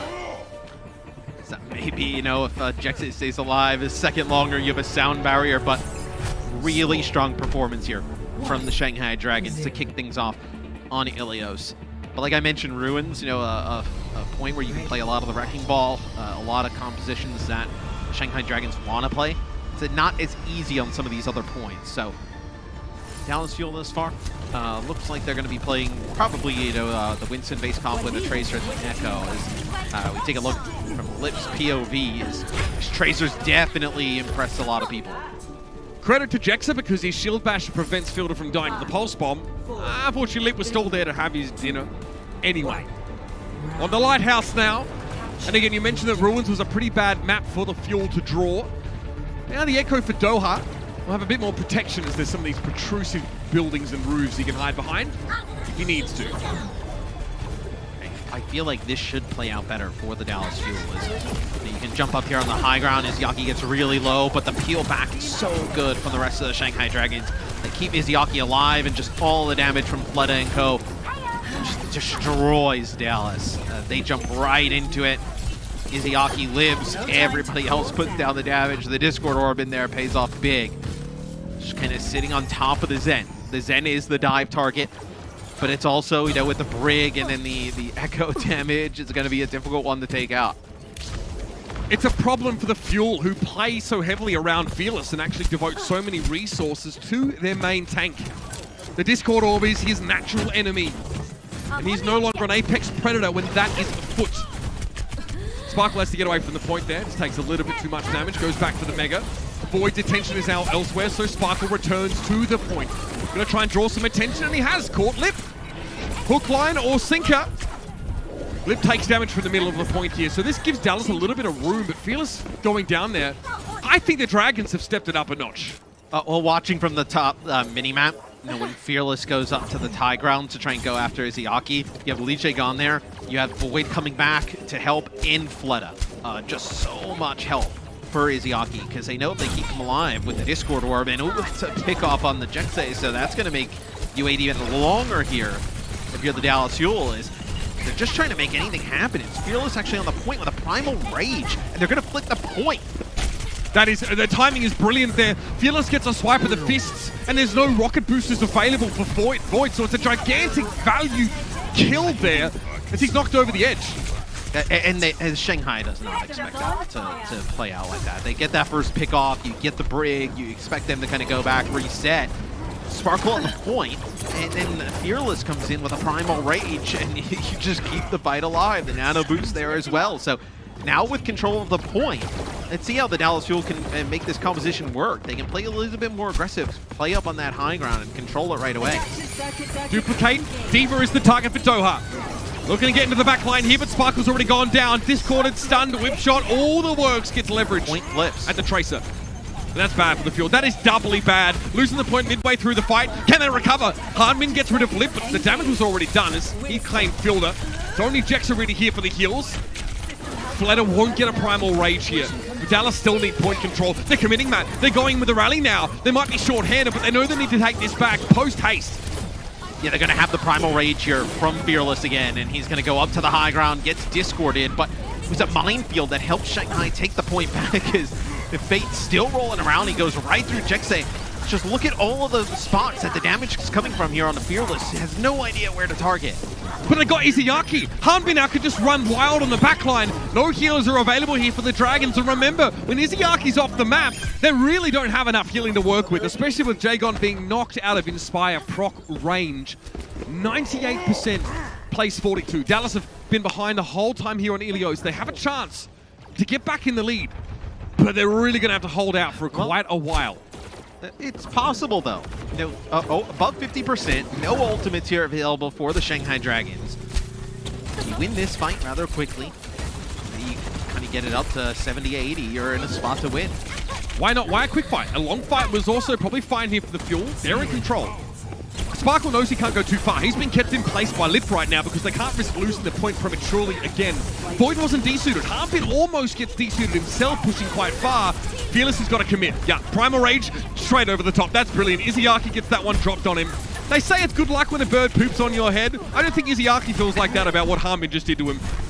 Yeah, it's a nano boost from Fielder onto Fearless right away, and they kick the fight off with Fearless, Hanbin, and Doha just putting damage down onto the supports and some of the other players for the Shanghai Dragons. And it's really Sparkle and Jexay who are able to keep the point in the Dallas Fuel's favor. And like I mentioned, you get it above like 80%, you're in a one-fight territory now. Fake takes a bunch of damage. All the Fuel make a beeline for him and they get rid of him. The target focus is brilliant. Fate still able to claim Sparkle with a minefield, but Doha gets the duplicate on the Diva. Here's trouble for the Dragons now. Doha's looking for the backline. He finds Izayaki, and look at the matchup. Combining nicely with Fearless, it's going to force out the Transcendence. Yep, the Fuel have to get back to the point now. They need to win the fight. They aren't touching right now. And there we go. It's going to be Hanbin that keeps it going. Fearless got a biting grenade. Nano boost as well. Jex is in trouble, though. He's going to get absolutely crowded on. There's no healers on the point for the Fuel. All their supports are being isolated, but Fate doesn't have the backup to get rid of them. They can return, but will it be quick enough? Fearless is doing a good job staying alive for now, but Jackson comes in. It's too late, though. Fearless already gets hit with a biotic grenade. He can't be healed, even though the cavalry's arrived. There's nothing they can do. Dead to rights he was, but Doha finds a quick double. Void goes for the self-destruct here. Crucial timing, and he's going to get two. That's what the Dragons needed. That's what's going to keep them in the series. Oh, and it was the wrecking ball play there at the end from Fate. Just occupying both supports for so long, like you mentioned. The Dallas Fuel try and juggle it on the point. They win in deep, trying to get the Transcendence out of Izzyaki, and they gave up the point for it. And then they try and work their way back, but just Fate just locking these supports so far away, they weren't able to get any healing, and Shanghai wins in the end. As the Shanghai Dragons find the Wrecking Ball compositions to work here on Ilios. Matt, we wouldn't have had it any other way. This is a first to four series for a reason. We want to make sure that our May Melee champion absolutely deserves the title. The Dragons, no stranger to long series. This one's going to be no different. Let's see who can outlast after the break.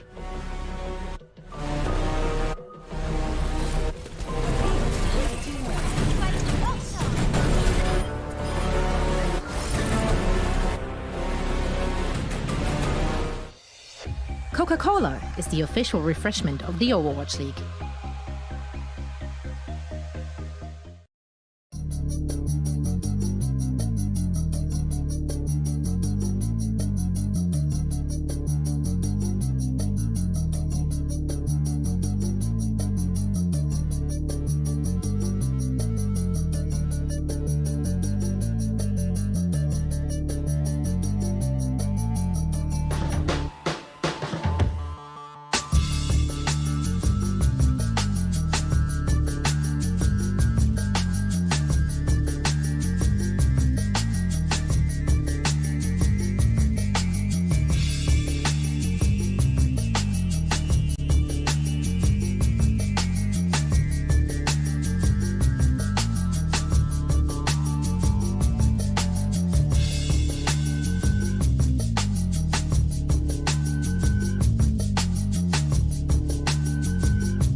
The Overwatch League is brought to you by T-Mobile, America's largest and fastest 5G network. Set your sights on the competition with T-Mobile. And by Xfinity, the preferred internet provider of the Overwatch League. The MVP himself, it's Fleta. Fleta now taking the clutch into his own hands. The minerals of the man. Taking the clutch into his own hands. Someone stop this man! Taking the clutch into his own hands. Oh no, don't do it to the man! Taking the clutch into his own hands. That's clutch with consistency. That's bonkers. The headshot after headshot after headshot. That's bonkers. Taking the clutch into his own hands. And you've got to be kidding me, man! taking the clutch into his own hands. You absolute madman! That's bonkers. The headshot after headshot After headshot! After headshot! After headshot! after headshot. That's bonkers. I do not believe what we have just witnessed. Yeah, that's Mr. MVP to you, and ironically, a man who really keeps a stoic and stony face as he plays. The emotion doesn't always show on his face, but he wears many faces in the server as an Echo aficionado. There's even a skin based off of him. Matt Fletter has been ridiculous over the course of this series, and it's been Doha who's struggled to sort of keep up. The Echo play's been top tier. I mean, it's tough for anybody to keep up with Fletter. I mean, with how good he is on so many different heroes. It's Shanghai just getting ready here for, Dallas Fuel still on game point. Shanghai trying to get to our game 7. You see the prize breakdown. The lead points are massive. Like we talked about for the Dallas Fuel, I know they come in 2-2 and our 6th seed. I think I saw somebody say that like they basically qualified with by like 0.34 meters of payload progress. Like that was the difference. And to see that kind of turn into 100K and then 3 league points would be quite nice for the Dallas Fuel. Shanghai, you've had a very good start to your season in terms of like records. So the league points are just they were 4th in the East. But still, I mean, some of the teams in the East are just pretty bad. They're gonna beat up on some of these teams all year long. Where I feel like the Dallas Fuel still have a lot of teams to contest with. Where I think Shanghai, you're going to be pretty good against a few of those teams all year long, right? So I feel like the league points would be just like a nice to have for the Shanghai Dragons. Where for the Dallas Fuel, they're not like, you don't want to say necessary, but they're massive. They're just about necessary. It erases an incredibly rocky start to this season, man. I think there's no other way of putting it, right? You're in a position where you have to deal with the retirement of your, one of your main DPS players. You need to turn around in a couple of days and be ready to play. Yeah, you go 2-2, right? You have some really tough matches in your first week. This essentially erases that. All those woes that they suffered earlier on the season, a win here and those 3 league points essentially puts them clear of all of that sort of miasma of, frantically trying to cobble together something. And, outside of that, what Dallas have come up with has really been quite revolutionary for this team, and I know other teams are watching. We know the Dragons love a map 6, Matt, but it's going to have to be a map 7 if they want to take this series. Right now, after Dallas winning back-to-back maps in this series, Shanghai have to repeat that same feat, and it's going to be Blizzard World for the Fuel's pick. Yeah, which is, this is going to be a pretty good Wrecking Ball map on defense, which is what we've seen teams in NA and APAC both do. But the Dallas Fuel, though, against the Houston Outlaws came out, and as you see here on the map leaderboard presented by Xfinity, they almost took the best time ever on the map. And this is when they ended up playing the May the Sim, and they did a TP straight to the point, avoided everything. Shanghai has obviously seen that. They've also played this map against each other the other day in the series. And that is one where the Shanghai Dragons came out on top. Can they repeat that performance again, though? The Dallas Fuel may have something different here that they want to play. I think one of the most interesting parts about the way that map played out is that the Fuel, it wasn't just the Symmetra just to get them onto point A. They stayed on the Symmetra as they pushed the card. So it's really uncommon to see that pick because theoretically, given Symmetra's range limitations, you swap off her after the first point. But constantly, the Fuel were using the teleporter just to outposition the Outlaws every time they tried to stand up and sort of fight them. So yeah, you're playing on the card, you just throw a TP on the card, and then all of a sudden, all your team is on the high ground on point B.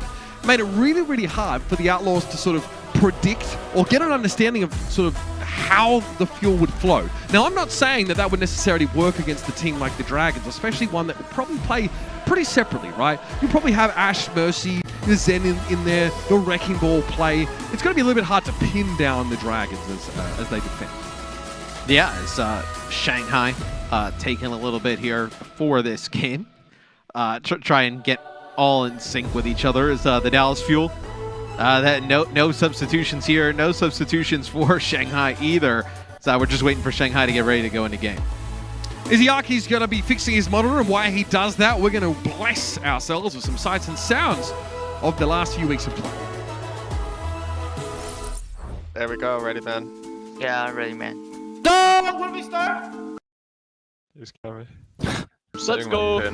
Pelican. What? You're playing Brig. Shut up.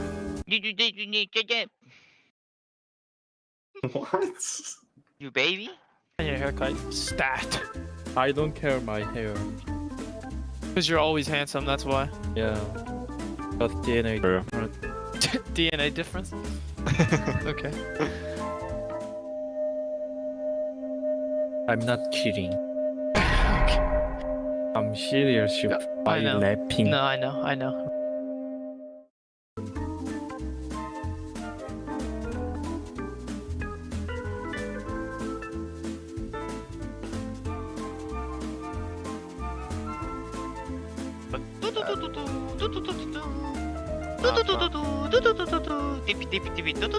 TP balls are on TP. No TP, just walk. Walk. Use your TP. Pelican. Oak. Ghetto. Zoo. Pelican, gator, and hawk. Monkey. Six. Ash. Let's go!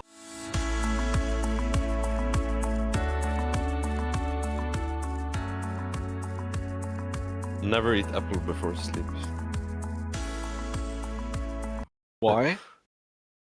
Honey? I don't know.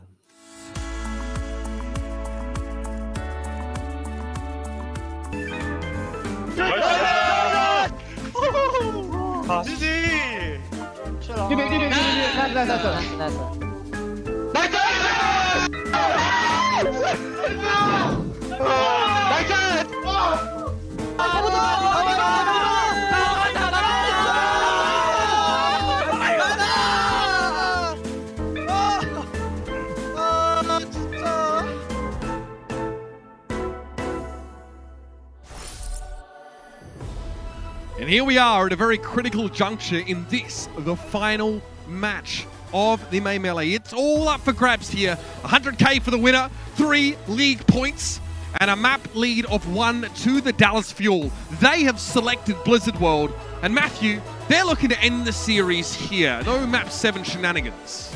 Yeah, they are, but with how all these games have gone, it just feels like we're going to get another map. It just, Shanghai having these, like, 6-map, first to 3s, it just makes too much sense for us to see a Game 7 here, potentially. It'll be the Dallas Fuel on defense, kick things off. Interesting. So they're going to come out with a Soldier 76. So the Soldier worked out for them on King's Row. It helps kind of up the pace. Like Johnny mentioned, they'll have the Lucio with the Batiste in the mix. Then you have the Sigma here, where they didn't run the Sigma, if I remember correctly, on King's Row. I believe they ran the Diva. But the Sigma allows them to put the shield by the 76, give him even more room to operate. So Shanghai is probably going to want to play the Wrecking Ball. I wonder if they see this, if they make some type of adjustment, if they want to continue to play the ball into it. 3, 2, 1. Attackers incoming. It'll be the Dragons to start on the attacking side, and Doha greets them as they come out of spawn. They're going to see 76 and be like, what? Ooh, okay. Whatever it is, it's prompted fate to... Maybe the Winston? Everybody back. Yep, we're seeing a change. Everybody back. Right, okay. So the Dragon's going to play more traditional rush here.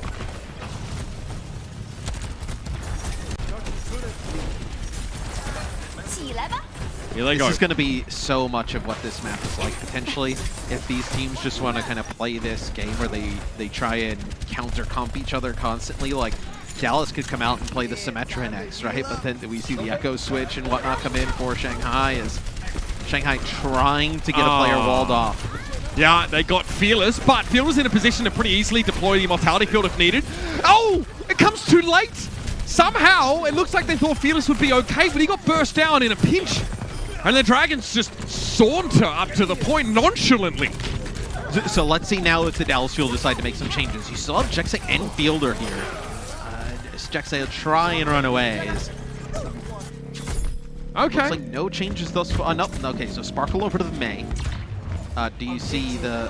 So you're not going to see the Sip, because Sparkle is usually the one who plays the Symmetra. So they'll have the May with the Sombra here. You possibly stay on the Sombra because you don't want to give up the ult charge. You want to get an EMP. So fight winning that you don't want to give up. You know, basically a free EMP here. So your main damage is Fearless and Fielder, I guess, with this setup. And Matrix Wall preventing escape for some. Still, the Dragons are unperturbed by that. They step to the left. And they'll shuffle over to the right in just a moment here after they are sure that that has expired. Shanghai look much better here so far. Let's see what this Sparkle Doha duo can concoct. EMP, Doha maybe thought about it, but knows he might have been blown up there.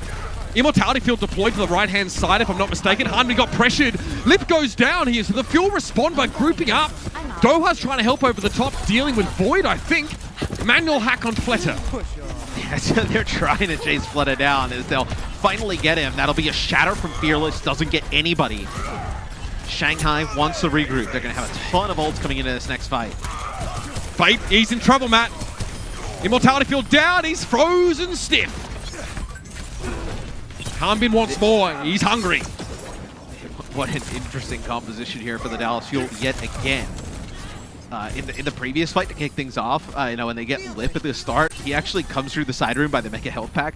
He lands a flashbang that connects onto 3 players, wasn't able to finish any of them. They all turned and dealt with him rather quickly. So Lee Jigon can't use his sound barrier until they know the Doha EMP is out. And look at this, the position that Dallas Fuel taking up on the high ground.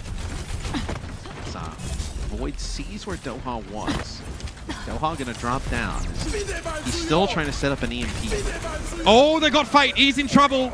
That shield gets busted, frozen. As the EMP, 6 players hit with that one, and it's got to be a Fuel win. You're thinking you're crazy if you can't win the fight here. Jagon knew he had to wait a little bit for the sound barrier, and he gets it off, but without Lip and Fate around to benefit from it, was that the correct call? Oh, I mean, that's they thought maybe they could kind of extend it a little bit and, you know, get some of these kills onto Dallas towards the end because you have the respawn advantage. You don't get anything. You do have a Blizzard here, though, but Jexay can just kind of sit on the high ground. Jexay actually above where Fearless is currently, just wall riding. He's going to be able to just drop down and sound barrier if need. This could be dangerous. Doha is halfway to another EMP, and Harbin has Gravitic Flux. You saw him barking orders here on the player cam. Probably trying to get everyone in position for that. Jexter goes down, though. Lips caught in the Flux. Blizzard there to meet them. Void desuited, and Flatter might not be able to get away. He's frozen on the high ground. Looking more like a sculpture right now, but no one's there to follow up. He managed to get to safety, and he was healed constantly by his backline, but Fearless has another Earth Shatter. He's trying to tempt Fate. Literally. Will he drop his shield for me? Not quite. Faith been pretty. Can he? But you can't stop Fearless. He won't be denied. Shatter for 2. Izayaki down after the amplification matrix got deployed. That Batista goes to waste, and Izayaki gets dump trucked. And you can keep cycling these ultimates if you're the Dallas Fuel, as Fearless will get taken out here towards the end. They do have an EMP for this next fight coming up. They buy themselves a ton of time there. So EMP for Doha, and you're going to have Lee Jigon with the sound barrier yet again. So we'll see how he plays around this. Can't get hit with that EMP. Also can't pop the sound barrier before the EMP comes out, as Shanghai wisely takes the high ground. A frustrating conundrum for Lee Jae-gon to be in. He wants to be aggressive. He's playing no matter what hero he's on. He's playing yeah, so he wants far to be away in the from fight, the though, team, Matt. This has got to be causing him such anguish. Look at him. He's not with his front line at all. He can't be. And as a result, look at Void. He gets desuited. Incredible pressure to the backline, and the Dragons lose one of their key pieces. I mean, this is kind of the game with Sombra really from the start, right? It's a dance where, you know, Lee Jae-gon has to either play from a distance, where, like you mentioned, so aggressive doesn't want to play from that distance, or play within, you know, the range of the EMP and risk having your shields taken away from the sound barrier. So it'll be Lip here with a Deadeye. Oh no! That'll be the EMP. This is going to be the sound barrier, though. It's good. Nicely done, and that's the Dragons weathering the storm. Doha gets away with the translocator.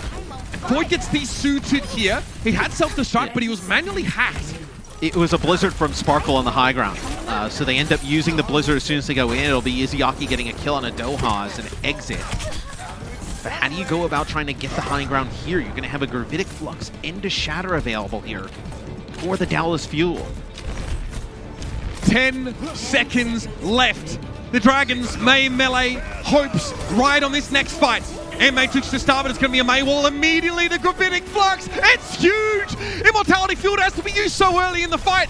The Dragons have to recover. Void goes to the card here. Big Shatter. Fate comes alive on this. Reinhardt injects is a little bit too late on the sound barrier. Hanbin falls, but Izuyaki's down. Where's the healing gonna be now? Shatter! It's gigantic! Fearless takes Fate to his own hands. He eventually falls to the self-destruct, but the damage is done. The Dragons are limping forward. Fate is so low. His shield's about to crack, and so is the resolve of Shanghai. They are kicked off the cart. And that's a win condition set up now for the Fuel. Oh, Fearless with the Shatter from the top ropes. Oh, what It turns out, Matt, this is actually Sparta. This is Sparta. What creativity, though, from the Dallas Fuel. May Sombra with the Ryan and the Sigma. We have not seen that from them. Really, we haven't seen that from anybody at all. As after they try the Soldier 76 at the start, doesn't work out. They go over to that composition. They're able to really be strong on defense, deny Shanghai a lot of the high ground. They played really brawly up near the choke, and the EMP is just such a devastating ultimate that they're able to take advantage of it. It'll be offense for the Dallas Fuel. They know where the golden box of victory is to win the May Melee. Here's how what do they decide to play? Yeah, let's see this. He has the sound barrier he gets from Jexeg coming up, and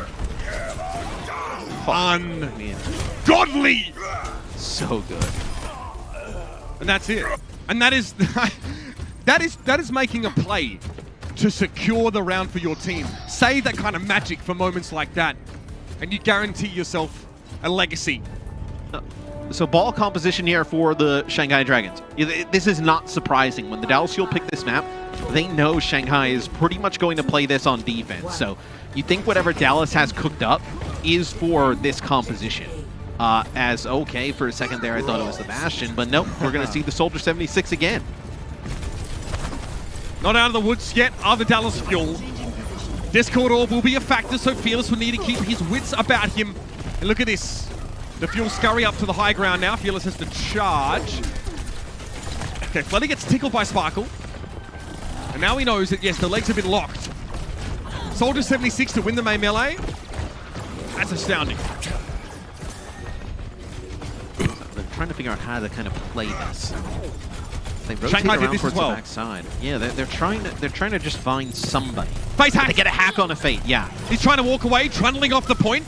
The Fuel, discipline. They don't chase, they don't overcommit to try and getting rid of him, but Sparkle's taking fire from multiple angles. Throws himself into the makeshift bunker here. Fledder is struggling. Very low, will need to break line of sight for the time being. Good immortality field from Fielder. What a lifesaver this man is! That's eventually gone down, but it buys him enough time to keep Fearless alive. Fate could be in trouble, but this could be falling apart, and it is. Izuyaki's down, and the Dallas Fuel surge forward. They see the glimmer of light. They see the box of victory ain't far away, and they'll have themselves point A and the payload to boot. And they should be able to keep the payload moving. Like where the Shanghai Dragons got caught here, there's no like May on the other side. They're still playing these Wrecking Ball compositions. You're going to have an EMP Tac Visor here for this next fight. So you should be able to keep the cart moving here if you're the Dallas Fuel. And if you can get this Soldier 76 up on the high ground, it's going to be devastating for Shanghai coming out of spawn. EMP Tactical Visor. What a way to set yourself towards that box of victory. Oh, Fledder's hacked! Fledder. His wings are clipped, he's taken down. Big pick off for the Dallas Fuel. They're using a Mortality Field to make sure there'll be no retribution as a result of that. And now Void could be in trouble. Used a lot of his defense matrix, and Lip gets caught, gets too close to Sparkle, and the Soldier 76 is getting it done. Sparkle's gonna head to the high ground now. Big EMP late from Doha, and this means it's a staggered, extended fight where the Dragons get very little, Matt. They're falling apart. And Fate trying to play off these health packs, but Doha controls them because of the Sombra, so he's not able to get it. You're going to lose Fate late. You look over at Shanghai, and what do they have here? Fleta goes in the sky to try and get a duplicate. They're just going to hack him as Fearless potentially has a shatter here to win the May Melee. A hero moment is on the cards. Can Fearless do it again to end it all here in the May melee? Immortality Field for Field is down. It's a duplicated Diva. That's not an extra shield. Fearless can work with this now. Shatter's easy to hit with no Reinhardt or Sigma in the mix, and he's looking for it. Oh, he's looking. Backs up though. Discipline gives way as soon as his shield. And the rest of the Fuel try and get out here. They're forcing ultimates from Shanghai. Yeah, there was no chance they were going to win that. When Fearless has the shield up, you have a Diva behind him, players in front of him. No opportunity to win that fight. Wisely holds on to the ultimates. It's an eternity of time here for the Dallas Fuel. You see where the golden box victory is to get the cart over the line. You have a self-destruct plus a visor here, like kind of an unorthodox combo, but could force players into the line of sight of it. So we'll see how they want to play around this. Lifted in this fight already. Big stick! Okay, Hanmin the only one to take damage from that. He'll be healed up. That's ult percentage for Fielder, in fact. From the low ground come the Fuel. Sparkle's got to be looking for a flanking position. He'll start tickling the card. This is going to force Fate to drop down eventually. Or somebody. Surely. And here's the contest. It was Void. The Dragons don't want to give up their perch, but everyone's got to come down from the ivory tower eventually. Self-destruct is there. Fleta trades for Doha, and Sparkle has the tactical visor. There's still Diva at large, but Fate goes down, and the main tank is missing for the Dragons. Here's the Transcendence from Mizuyaki to keep the Dragons in the fight, but the Fuel won't be denied. Here they come, and Fearless has the Shatter primed. Fleta comes here on the Widowmaker and picks Fielder off. This is looking dangerous. Nothing hit by the Shatter. And now the Dragons have the numbers to push back in. Fleta's being harassed in the backline by Doha, who's built another EMP. Surely he holds this. Surely. And they looked like they could have pulled it out there. I mean, they get the advantage early. It was the Ant Matrix plus the Tac Visor. So, you know, like I mentioned, it was 3 minutes on the clock. We're now down to 1:55 as Sparkle on the Tracer. This will probably have Fleta go back to the Echo. There's that switch, and then, oh, you're going to play the Winston here, so they want to go with this Winston Moira rush. So they're going to have the Moira in play with the Lucio. You'll have Sound Barrier plus the EMP. You can force the fight on the cart. That should be enough. Everything rests on Doha right here. He needs a gigantic EMP. And the Dragons have a composition that splits up so much, but all he needs is some backline action here. Connect maybe with the Zenyatta, get Izuyaki out of the picture early. He's got to go sooner. He's waiting. What is he waiting for? Lip goes down. That's a huge pick. No more Tracer, pressure in the backline, and now the Fuel go. There's the EMP, Fate is down. Doha really punishes him there. Transcendence comes in for Izuyaki, so the Dragons have a window to stay in the fight, but they have to use the rally as well. They've got to use everything left. Self-destruct, buys a bit of space. No kills though. Void still able to get back in the mech and keep fighting. Hardbin though is very, very low. Pulse Bomb dropped in the back line and no one connected with. Izuyaki sees Doha in the distance but gives him the respect. And the Dallas Fuel, they've lost Fearless Field to Harbin all falling and they're running out of time, Matt. They're not finding the kills after this. It's just tremendous defense here from the Shanghai Dragons. The EMP is good, but Lee Jae-gun uses the rally as soon as the EMP comes out. The Transcendence there after from Izuyaki.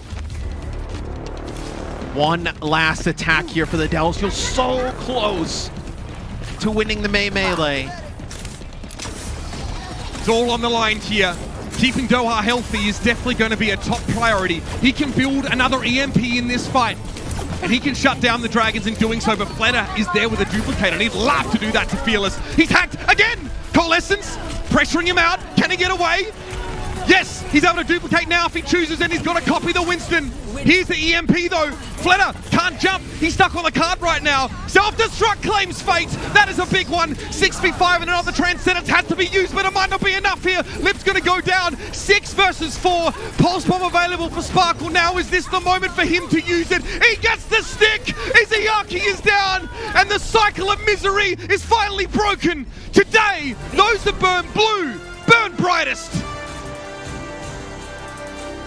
The Dallas Fuel get it done. It was down to the wire. Shanghai with a tremendous defense. It looked like they were going to pull it out. But Doha gets that EMP at the end. Fearless with the Primal Rage. And, you know, at the beginning of the May Melee, really throughout, we talked about all of the things that the Dallas Fuel can't do with this roster, but really it's a lot of the stuff that they could do at the end that nobody else could replicate, that ended up winning the Melee for them. the ability to play so many just kind of off compositions that other teams cannot prepare for. Dallas gets it over the line at the end, and you see Shanghai just have to be crushed. Just, you know, Shanghai, they've had so many games go down to the wires, you know, map 6s with draws. This one almost goes 7. They just fall a little bit short. And everyone had their opinions about what this Fuel roster was going to be capable of, lacking Xe. They tried to put them into a box, and so the Fuel just broke out of that and broke out of those expectations. They played everything. The most bizarre compositions you could imagine. But they're in the right hands with so many of these picks. Even the Soldier 76 for Sparkle at times, he made it look like the only logical answer, even when realistically, it was just a meme pick. And you know, Coach Rush did an interview before the season even kicked off, and a lot of the discussion was about, you know, how does this team get by without a Tracer player? How do they get by without Xe? And a lot of his answers were like, we feel like we have the players that are good enough to set the meta, to play our own game and take control of the league. And you know, a lot of people, I was, when I heard that, I was like, oh, this looks like it's going to go bad. So that looks like a John Spector there. And it didn't. You know, he picked the players in the offseason, knew exactly what this team was capable of. And when a lot of people wrote them off after, you know, losing Xe and not having no Tracer and a hit scan player, which is so important in the meta, they felt confident that this team was creative enough and so good on these roles that they would be able to win in the end. They 100% proved it today. It's crazy, just, I mean, how much we as pundits and onlookers had to sort of be educated of that fact. We just thought there was no chance you could really make this happen without the Kree or without the Ashe. You know, these staple picks for so many other teams. The balance of the game right now, it lends itself to teams being able to play outside of our expectations and to try some of these picks that we never thought would have worked. And by God, man, he was the number 2 picked hero from the DPS role in the melee. And they play, and Dallas Fuel selected him 0% of the time. I mean, that's just unreal. The fact that they end up kind of winning this series by playing Sparkle on the Soldier 76 in huge moments and actually kind of like making it work. And when Soldier 76, you know, lock the legs, it's kind of a meme. They make it work. And I think this is scary though for other teams in the league, right? Even looking at the future, because as we go into the June Joust and hero pools come through, you know, a lot of like the main damage picks weren't really played by the Dallas Fuel. You know, some of the stuff that they play, they can continue to play as it was not popular. Which, I mean, look, if you don't have a hit scan play, just let him use aimbot. You know, let the game aim for him. And even then, I think they've shown with this roster being able to pick up new things and just adapt on the fly. That is so impressive. And I think just, you know, even outside of this team, just the Dallas Fuel organization, right? It's been a rough 4 years for Stro and Tasso, and I'm sure, you know, a huge sigh of relief here, you know, getting this win and just finally having the Dallas Fuel where they wanted them to be. You know, this is an organization that always wanted to win. They always wanted to be on top. Tried with multiple rosters, you know, different coaches, were not able to get it done. Complete reset in the offseason. They kind of handed the keys to Rush, and he delivered them a championship early. And of course, it's time now, as we always do, to declare our player of the match presented by Xfinity, and it's only fitting that it goes to the true protagonist of the Overwatch League. It is an anime, and this man is the star. Fearless. I mean, we even got a Wrecking Ball cameo from him at some point, but some of these shadows were unbelievable. That Blizzard world from the top, that's where he really sets up this team to win. It is incredible to see a main tank take over the game like this and to be so heavily invested in by his team. Not to mention one that was involved in such a rough Season 1 of the Overwatch League. The redemption arc may well be complete, but I'm sure there's more in the future for this guy. And what's so impressive about the way that Fearless plays with the Dallas Fuel, and the reason, I mean, for me, and I think probably a lot of other people, like the player of the stage, not just this match, but the player of the Melee from start to finish, oh my God, is that every team knows that they're going to try and play around Fearless, and he's going to try and, you know, take over the game, whether it's on the Reinhardt, whether it's on the Winston. And even with all of that focus from the opposing teams, whether they're playing the Mei, they're playing Sombra, it doesn't matter. He's just able to get so much done. and especially now, I mean, going up against his old team, right? If there was a team that knew how to kind of take advantage of some of the errors that Fearless makes at times, it would be the Shanghai Dragons. They were not able to do it today, and I bet you they wish they still had Fearless, man. He is looking real strong at the start of the season. Absolutely. And I mean, this is a meta where he can thrive, but not just on that Reinhardt pick, right? The Winston looks very, very good. His mechanics in Primal Rage is something that really gets talked up a whole bunch. And really, it's that investment in him that allows, maybe the fact that there's a hit scan player, or it allows Doha and Sparkle to sort of go under the radar and be flankers and just harass the backline a little bit more. You saw at times that the Dragons were sort of investing resources in Fleta, trying to set him up, and Fate was struggling with all that extra focus. But now I want to set my focus on this team, and of course some words from the winners here. Let's cross over to Danny with Sparkle. Mitch and Matt, thank you very much. Everybody, welcome to the Watchpoint Post Show presented by IBM. We're now joined by the May Melee champions, Dallas Fuel's one and only Sparkle. Sparkle, congratulations on winning the May Melee. Sparkle 선수, 오늘 경기 우승이네요. 이번엔 승리가 아니라 우승한 거 너무나도 축하드립니다. 감사합니다. 행복하다. Alright, Sparkle says thank you, and he says he's very, very happy right now. And I bet you will. I bet you are feeling happy. You just won the tournament. You won it all. Now, my first question for you, Sparkle, is we saw you play Soldier 76 today on King's Blizzard and a few more times throughout the whole May Melee. How did you make Mr. Legs? I like to call him Mr. Legs. How did you make Mr. Legs work?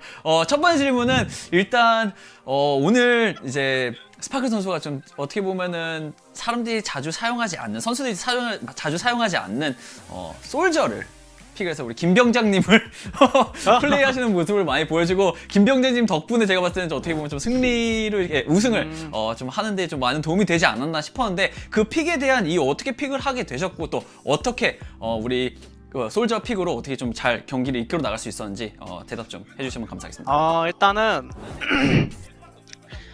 저희가 히트 스캔이 없다 보니까 사용할 수 있는 이제 약간 원거리 딜러가 한정되어 있었는데, 그나마 제가 이제 과거에 솔저를 좀 많이 해가지고 또 할 줄 알았고, 이만큼 잘 풀어갈 수 있었던 이유는 제가 봤을 땐 제가 한국에서 군대를 가야 되는 게 공익이었는데 이번 연도부터 현역으로 바뀌었거든요.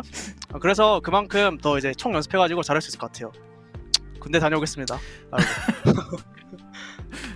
군대는 언제 가시나요? 좀 더 이따 가시죠? 좀 더 이따가? 네, 맞아요. 당연하죠. 네. Alright, so I think everyone knows we don't really have a hit scan, which means our hero pools are limited. There's limited heroes that we could play for long range damage dealing. And thankfully, though, I did have some time on Soldier 76 previously. I did play Soldier 76, so that was the most comfortable pick. That was closer to the hit scan that I could play. And also another important thing of using Soldier 76 is because I haven't done my military duty yet. That is coming up, and I feel like having that playing a soldier character in game sort of would help me when I do have to go into the military in the future. And I added a small question asking Sparkle, when is he going? I hope it's not soon. Sparkle did answer saying that it's not going to be soon. When he retires, he'll probably go into the military and do his military service in Korea. All right, second question is, knowing that Shanghai Dragons could run Pharah or heroes that may be trouble for Dallas, since like you mentioned, since you guys don't have a designated hit scan player, how do you prepare for how did you prepare for your final match against the Shanghai Dragons? 일단 방금 스파클 선수가 말씀하신 것처럼 히트 스캔을 하시는 선수가 없기 때문에 달라스에 이번에 상하이가 파라도 쓰고 좀 어떻게 보면 히트 스캔을 요구하는 그런 조합이나 영웅들을 조금 쓰기도 하셨는데, 이런 걸 다 감안을 하면서 이번 마지막 경기 오늘 결승전에서 좀 어떻게 준비를 하셨나요? 일단은 어제 상하이랑 저희가 경기를 했을 때 저희가 히트 스캔이 안 되는 걸 알고 상하이 측에서 이제 에코 트랩 이런 거를 계속 쓰더라고요. 근데 이제 저희도 이제 그런 걸 다 감안하고 이제 준비하면서 이제 솔저 같은 것도 이미 사전에 연습이 돼 있어가지고 이미 다 생각해놓고 이제 카운터 쳤던 것 같아요. 네. Right, so yesterday's Shanghai Dragons, against Shanghai Dragons, we knew that we didn't have hit scan and we couldn't play the hit scan heroes. So we saw that Shanghai Dragons were playing a lot of heroes that required hit scan heroes, and they were playing, you know, like we saw Tracer, Echo. So after our match, we sort of saw what Shanghai was doing, and we found out that you know, the best way was to sort of use Soldier, who I did have practice with, and that was probably the best way to counter what Shanghai had in plan, or what Shanghai's composition or their plan was going to be. All right, well, that is it for the post-match interview against Sparkle. Big congratulations on getting the win in the Melee tournament. Thank you so much. 스파클 선수, 다시 한번 우승 너무나 축하드립니다. 무야호! 무야호! All right, let's head back to the desk. Thank you so much, Danny. Thank you, Sparkle. Congratulations to the Dallas Fuel. What a match. Absolutely love it. I'm in love with everything which just transpired. Not just because Danny and I got our preds right, but also this is just such a great storyline for the Dallas Fuel coming into this tournament, and also for those individual players. Now, it was an exciting back and forth series with a lot of standout performances on both sides, and we will be discussing on how Dallas got it done in the end. But first, we want to take a quick look at what was on stake for all the teams in the Melee, as you know, you're not just walking away with bragging rights here and a fancy title. No, they also got to get some cash as well as some league points, and the league points are really something which is incredibly important down the line, as those will determine who's making it to the grand final of the 2021 season. And Costa, 3 points, that's a lot of points. And it's actually very important for the Dallas Fuel as well. They lost 2 matches in the regular season of the Melee. They were the 6th seed, I believe, or like one of the lowest seeds that we had in the format. So it's like these 3 points are going to accelerate them up to the top of the table, and they very much need that because, as we said, if the Melee didn't prove anything, it should. Every match, every map, every point counts, because that is going to be, you know, for the big money at the end, for the playoffs. That is what matters. So big props to Dallas Fuel. Look at them, 5 points, standing at the top. Yeah, absolutely. Dallas Fuel #1. And you can see how quickly this just paid off as well. #1, of course, for the Mayhem. You see them. They still got 1 league point because they got 3rd, obviously, in this Melee tournament. So they're at #4 as well, which helps them out. So you can quickly see how these league points affect the regular season standings. And league points is overall going to be the final determinator of who qualifies for the end of season playoffs. So again, very important to accrue those league points. Yeah, and it's not just important for the teams to accumulate some points, it's also very important for us here on the desk to get some points in our predictions, because, you know, one day you might be gloating here on the desk, Reinforced, the other day you're back at the bottom once again. It can turn like so quickly. It's brutal. I'm personally very happy because it was lonely down here, Reinforced. I did not enjoy that at all. That was the first time for me on the bottom, and I'm still at the bottom, but I'm not alone. That's great. I still take this. One away. Yeah, feels good. Feels good to be back. I'm with Johnny as well. Yeah, Danny, welcome back. But like, I've never been more happy to be wrong, because like, I actually, talking to these guys watching this match, I actually wanted Dallas to win this match, even though I predicted Shanghai halfway through the match, just because I think Dallas was playing the better Overwatch, and I really wanted them, and I really think they deserve this win. So I'm happy for them, and a little unhappy about my preds, but you take those. Absolutely. Danny, birthday preds coming in hot. Yeah, it happened. Best birthday gift from Dallas Fuel. Thank you so much for putting me back on the top of my preds. Yeah, they did it for the points, but mainly for your birthday. For me, yeah. Thank you, Dallas. Yeah, I personally just want to really thank all you. about Danny. And Costa, by the way, he flip-flopped like basically one map in.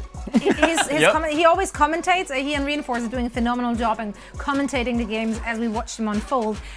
It's very informative, but somehow his was very skewed towards the Dallas Fuel. And we reminded him several times that, didn't you pick Shanghai? Like, shouldn't you root for them? And then it was an emotional roller coaster, I tell you that. Now, we're taking a very quick break, but we will be right back in a moment to give you our best moments of the day, or rather from the Melee tournament. The Overwatch League is brought to you by Coca-Cola, the official refreshment of the Overwatch League, and by IBM, the official cloud and AI partner of the Overwatch League.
The Overwatch League is brought to you by Pringles. Stay in the game. And by NetApp, the official data management partner of the Overwatch League. Welcome back to the Watchboy Post Show presented by IBM. We're now joined here by the best main tank of the main melee tournament, Fearless from Dallas Fuel. Fearless 선수 안녕하세요. 안녕하세요. And again, big congratulations to you as well, Fearless, for winning the main melee tournament. 자, 그리고 또 오늘 우승하신 거 너무나도 축하드립니다, Fearless 선수. 아, 진짜 너무 감사합니다. 자. So, yeah, you guys started off as a 6th seed, and then you guys just won it all. You guys took the first place. What does it mean to beat Shanghai Dragons? I know you guys beat them yesterday, and then you guys beat them again today. So how does it feel to beat Shanghai Dragons in the finals and give Fuel fans their first final victory? 일단 오늘의 우승으로 어떻게 보면 이제 달라스 퓨얼 팀의 첫 번째 우승이 아닌가 싶습니다. 좀 그렇죠. 그거에 대한 좀 기분, 소감 한 말씀 부탁드릴게요.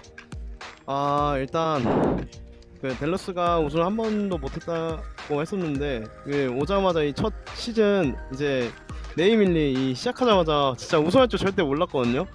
근데 진짜 이렇게 이겨버리니까 이 더한 행복 말이 안 나오네. 너무 행복한 것 같아요. 말이 안 나올 정도로 행복합니다. 알겠습니다. So yes, I've heard that this is Dallas Fuel's first ever victory in a tournament, and and we won. We clutched the win. It was a long coming, but we did clutch the win, and I can't even talk right now because I'm so happy. I can't put into words what I'm feeling.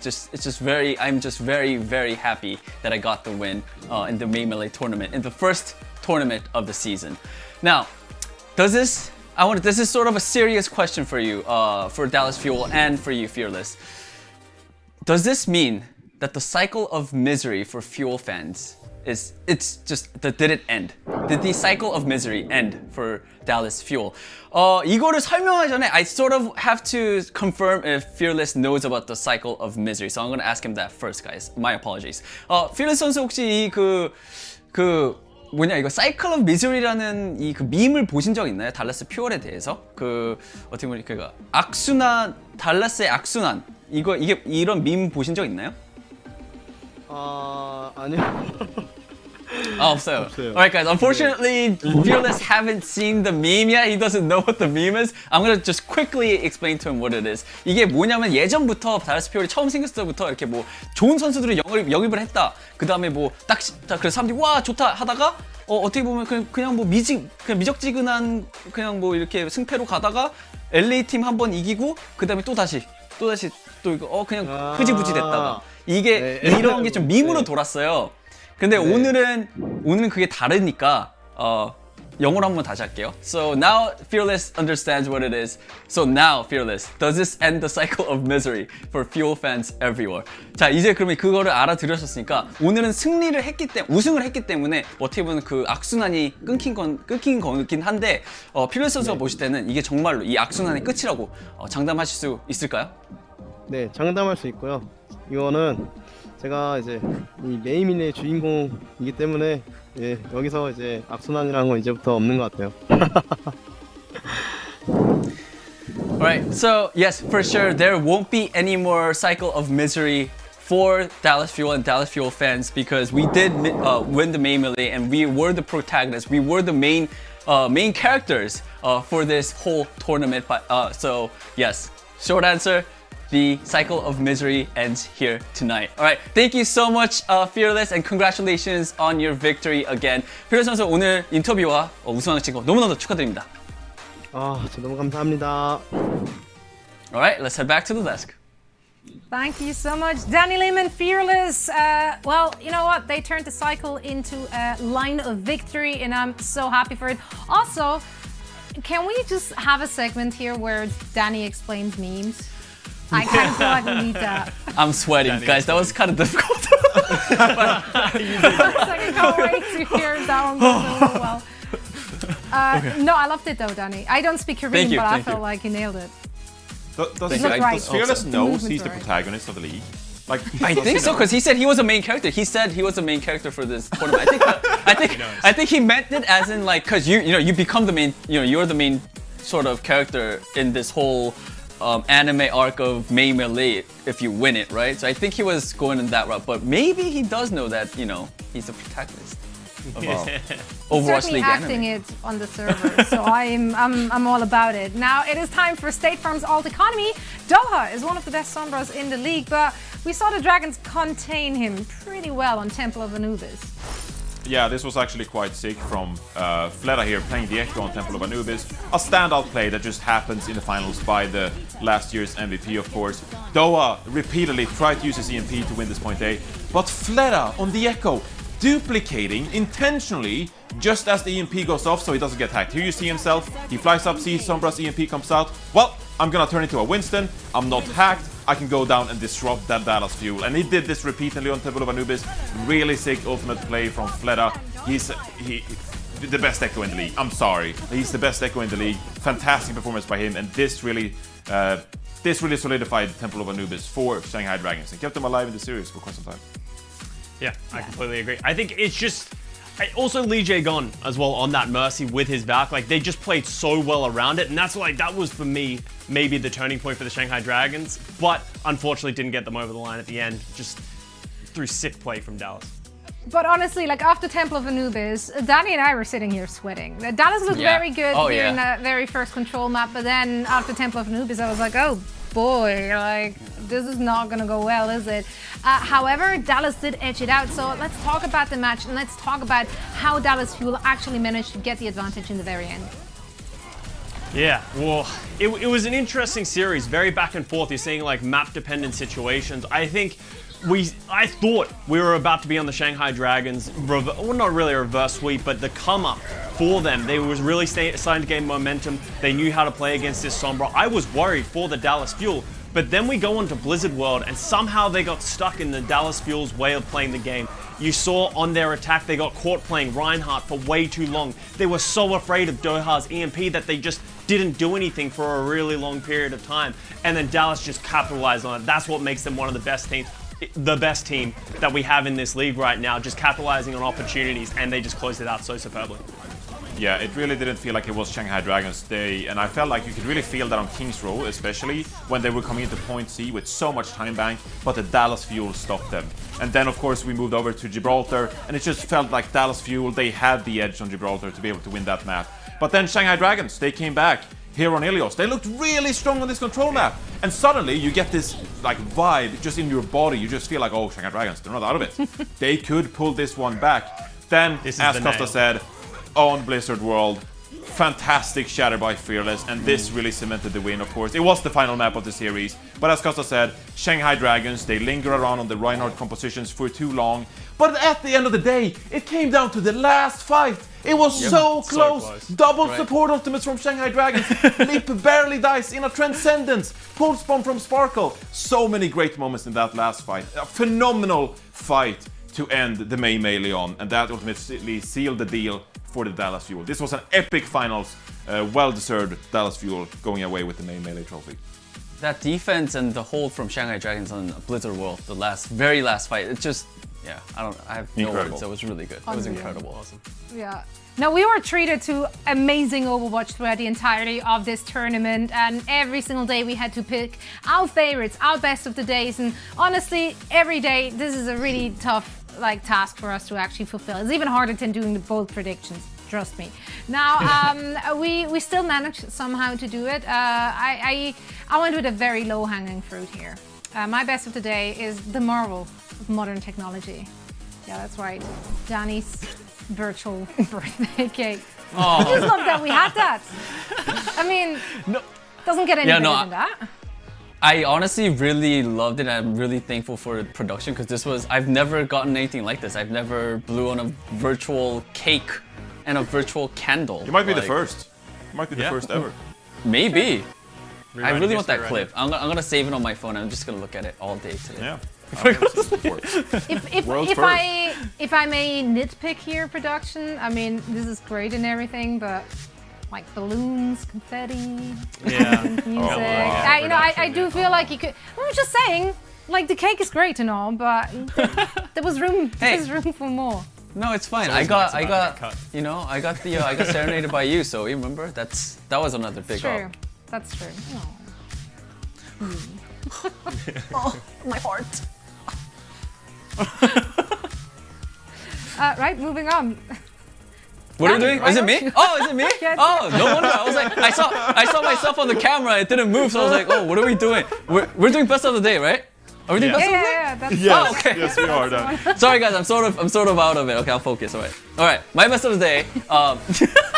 And I hear our producer going with the Raven. But anyways, all right. My favorite of the day was actually Sparkle on Tracer.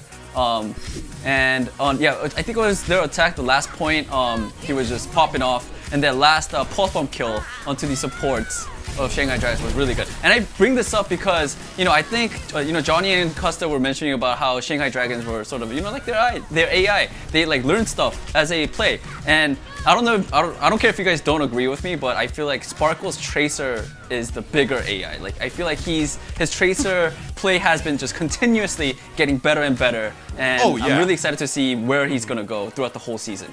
I mean, I don't want to overtake your point, Danny, but like I totally agree with you because Sparkle went from meme Tracer to like actually like A-tier Tracer in the span of a stage. So it's a great point, Danny. I totally agree.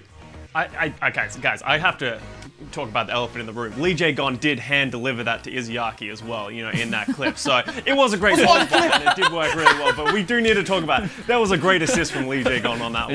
Yep. But moving on to my best of the day, this is the nail in the coffin, as I said. This kind of like summed up the whole May Melee for Fearless. In the final hours, when Dallas needed him most, he does a 180 from the top rope. It would have been sicker if he did like a 360 or something like that. Well, he would be back. Come on, dude. Okay, it would be cool if he did a higher degree of spins, but still does something super awesome and just closes out this fight, wins it for the Dallas Fuel, and then from there on, it just felt like Dallas Fuel had all the momentum and closed out this series. So, sick plays from Fearless. In my eyes, definitely the MVP of the league so far. Some people might disagree with me here because it's a very controversial topic. But that shatter almost felt as powerful as the bumper shatter in Runaway. Now that shatter was bigger. That shatter was bigger in the number of men who actually like was on the ground, but like the magnitude of Fearless dropping there and hitting that shatter, cementing the win. That's a powerful shatter. That I don't know how you measure earthquakes. What's it called? I can't remember. But that's big on this that thing. Magnitude. Very big on that scale. Yeah. Magnitude. Very many magnitudes. Yes. Many magnitudes. Many Magnitudes. Many magnitudes. That's a big shatter. One of the biggest shatters I've seen. So yeah, absolutely. Now, for my best of the day, I gotta go with Sparkle Soldier 76. I mean, this is just like legendary stuff. Oh yes, Mr. Legs. You're not supposed to play this hero. But what is so epic about this, and this happens repeatedly in Overwatch history, you get into finals, and some heroes are not meant to be played, but the very best Overwatch players, they know the exact specific niche moment to bring out a meme hero, and they make it work. And we've seen this repeatedly. People are gonna meme at me in production, because I'll mention Apex here. But like sometimes in Apex finals, you just have like people come out with picks like Prophet Genji, and you just be like, they're not supposed to be able to pull this off, but Sparkle does it here. This was such an iconic pick from Sparkle here, being able to pull off the Soldier in this final. And I think this is really going to be one of the things people think back on. When you think of the May Melee 2021 finals, Sparkle Soldier 76 and how he was able to pull that off. The legs! He pulled off the legs! Epic.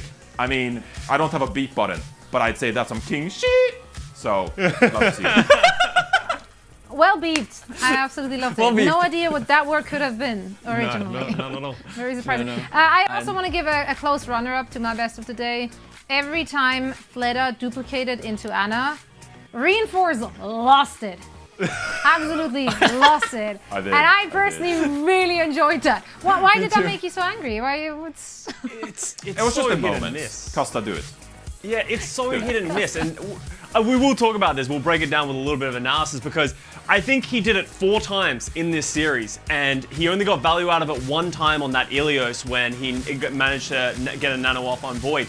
Other than that, he either got taken out, didn't get it nanny in time, or they just didn't have the damage because he switched into Ana. So, oh, you're actually here. Production is really, really good at this. Like, this was the one time it worked, but other than that, Duplicate is such a good ultimate, especially when there are Winstons on the board, there are Traces on the boards. There's just so many good things to duplicate. Ana, I would not say is one of them. So, yeah, pretty controversial choices by Flutter at certain times. It did work here, but it didn't work on overtime on Dorado in the winner brackets finals. The very last map, he turned into Ana, got 4% ult, and then he was out of it.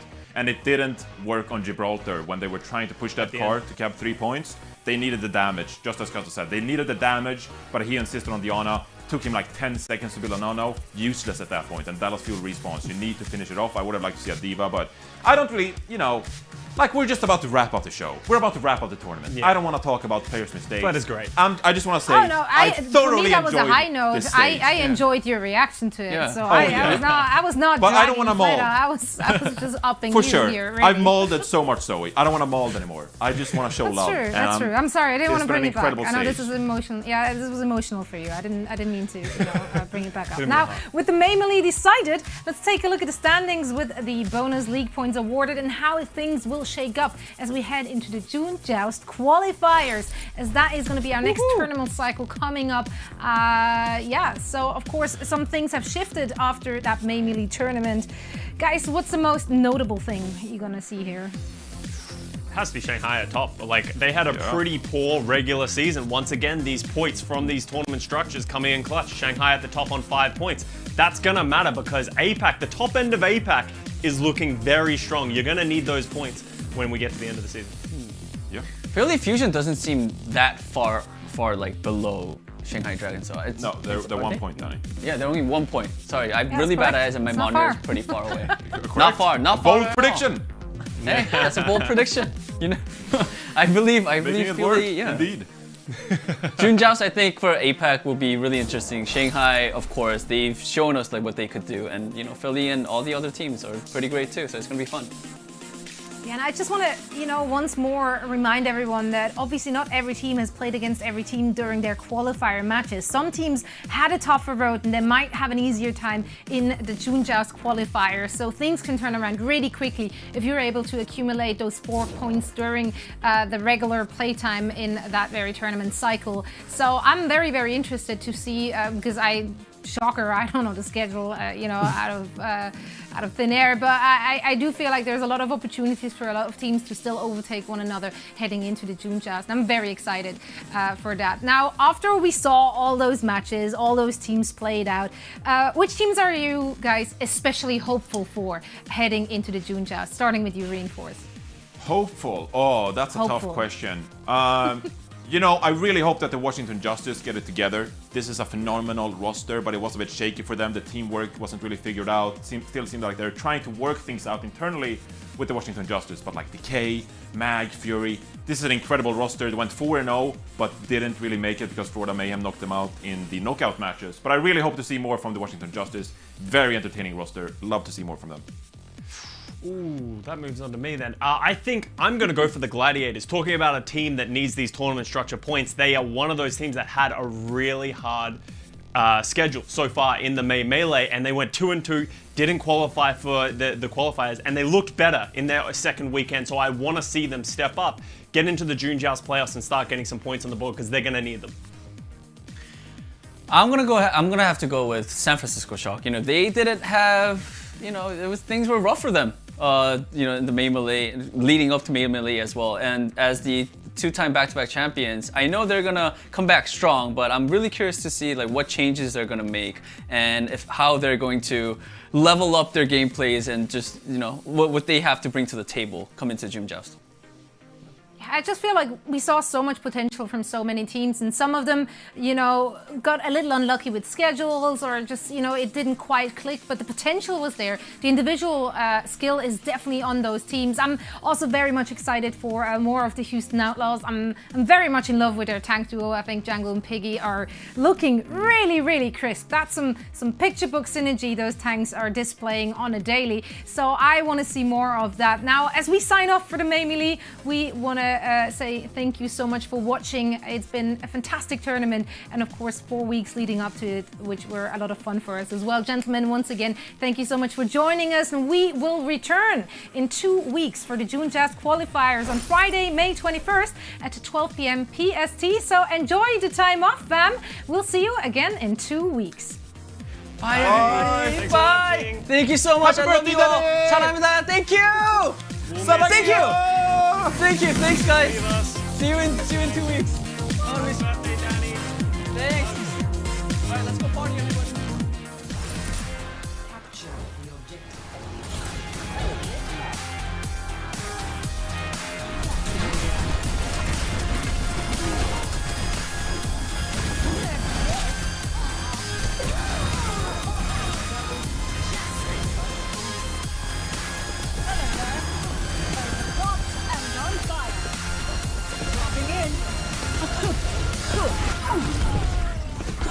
Coming through.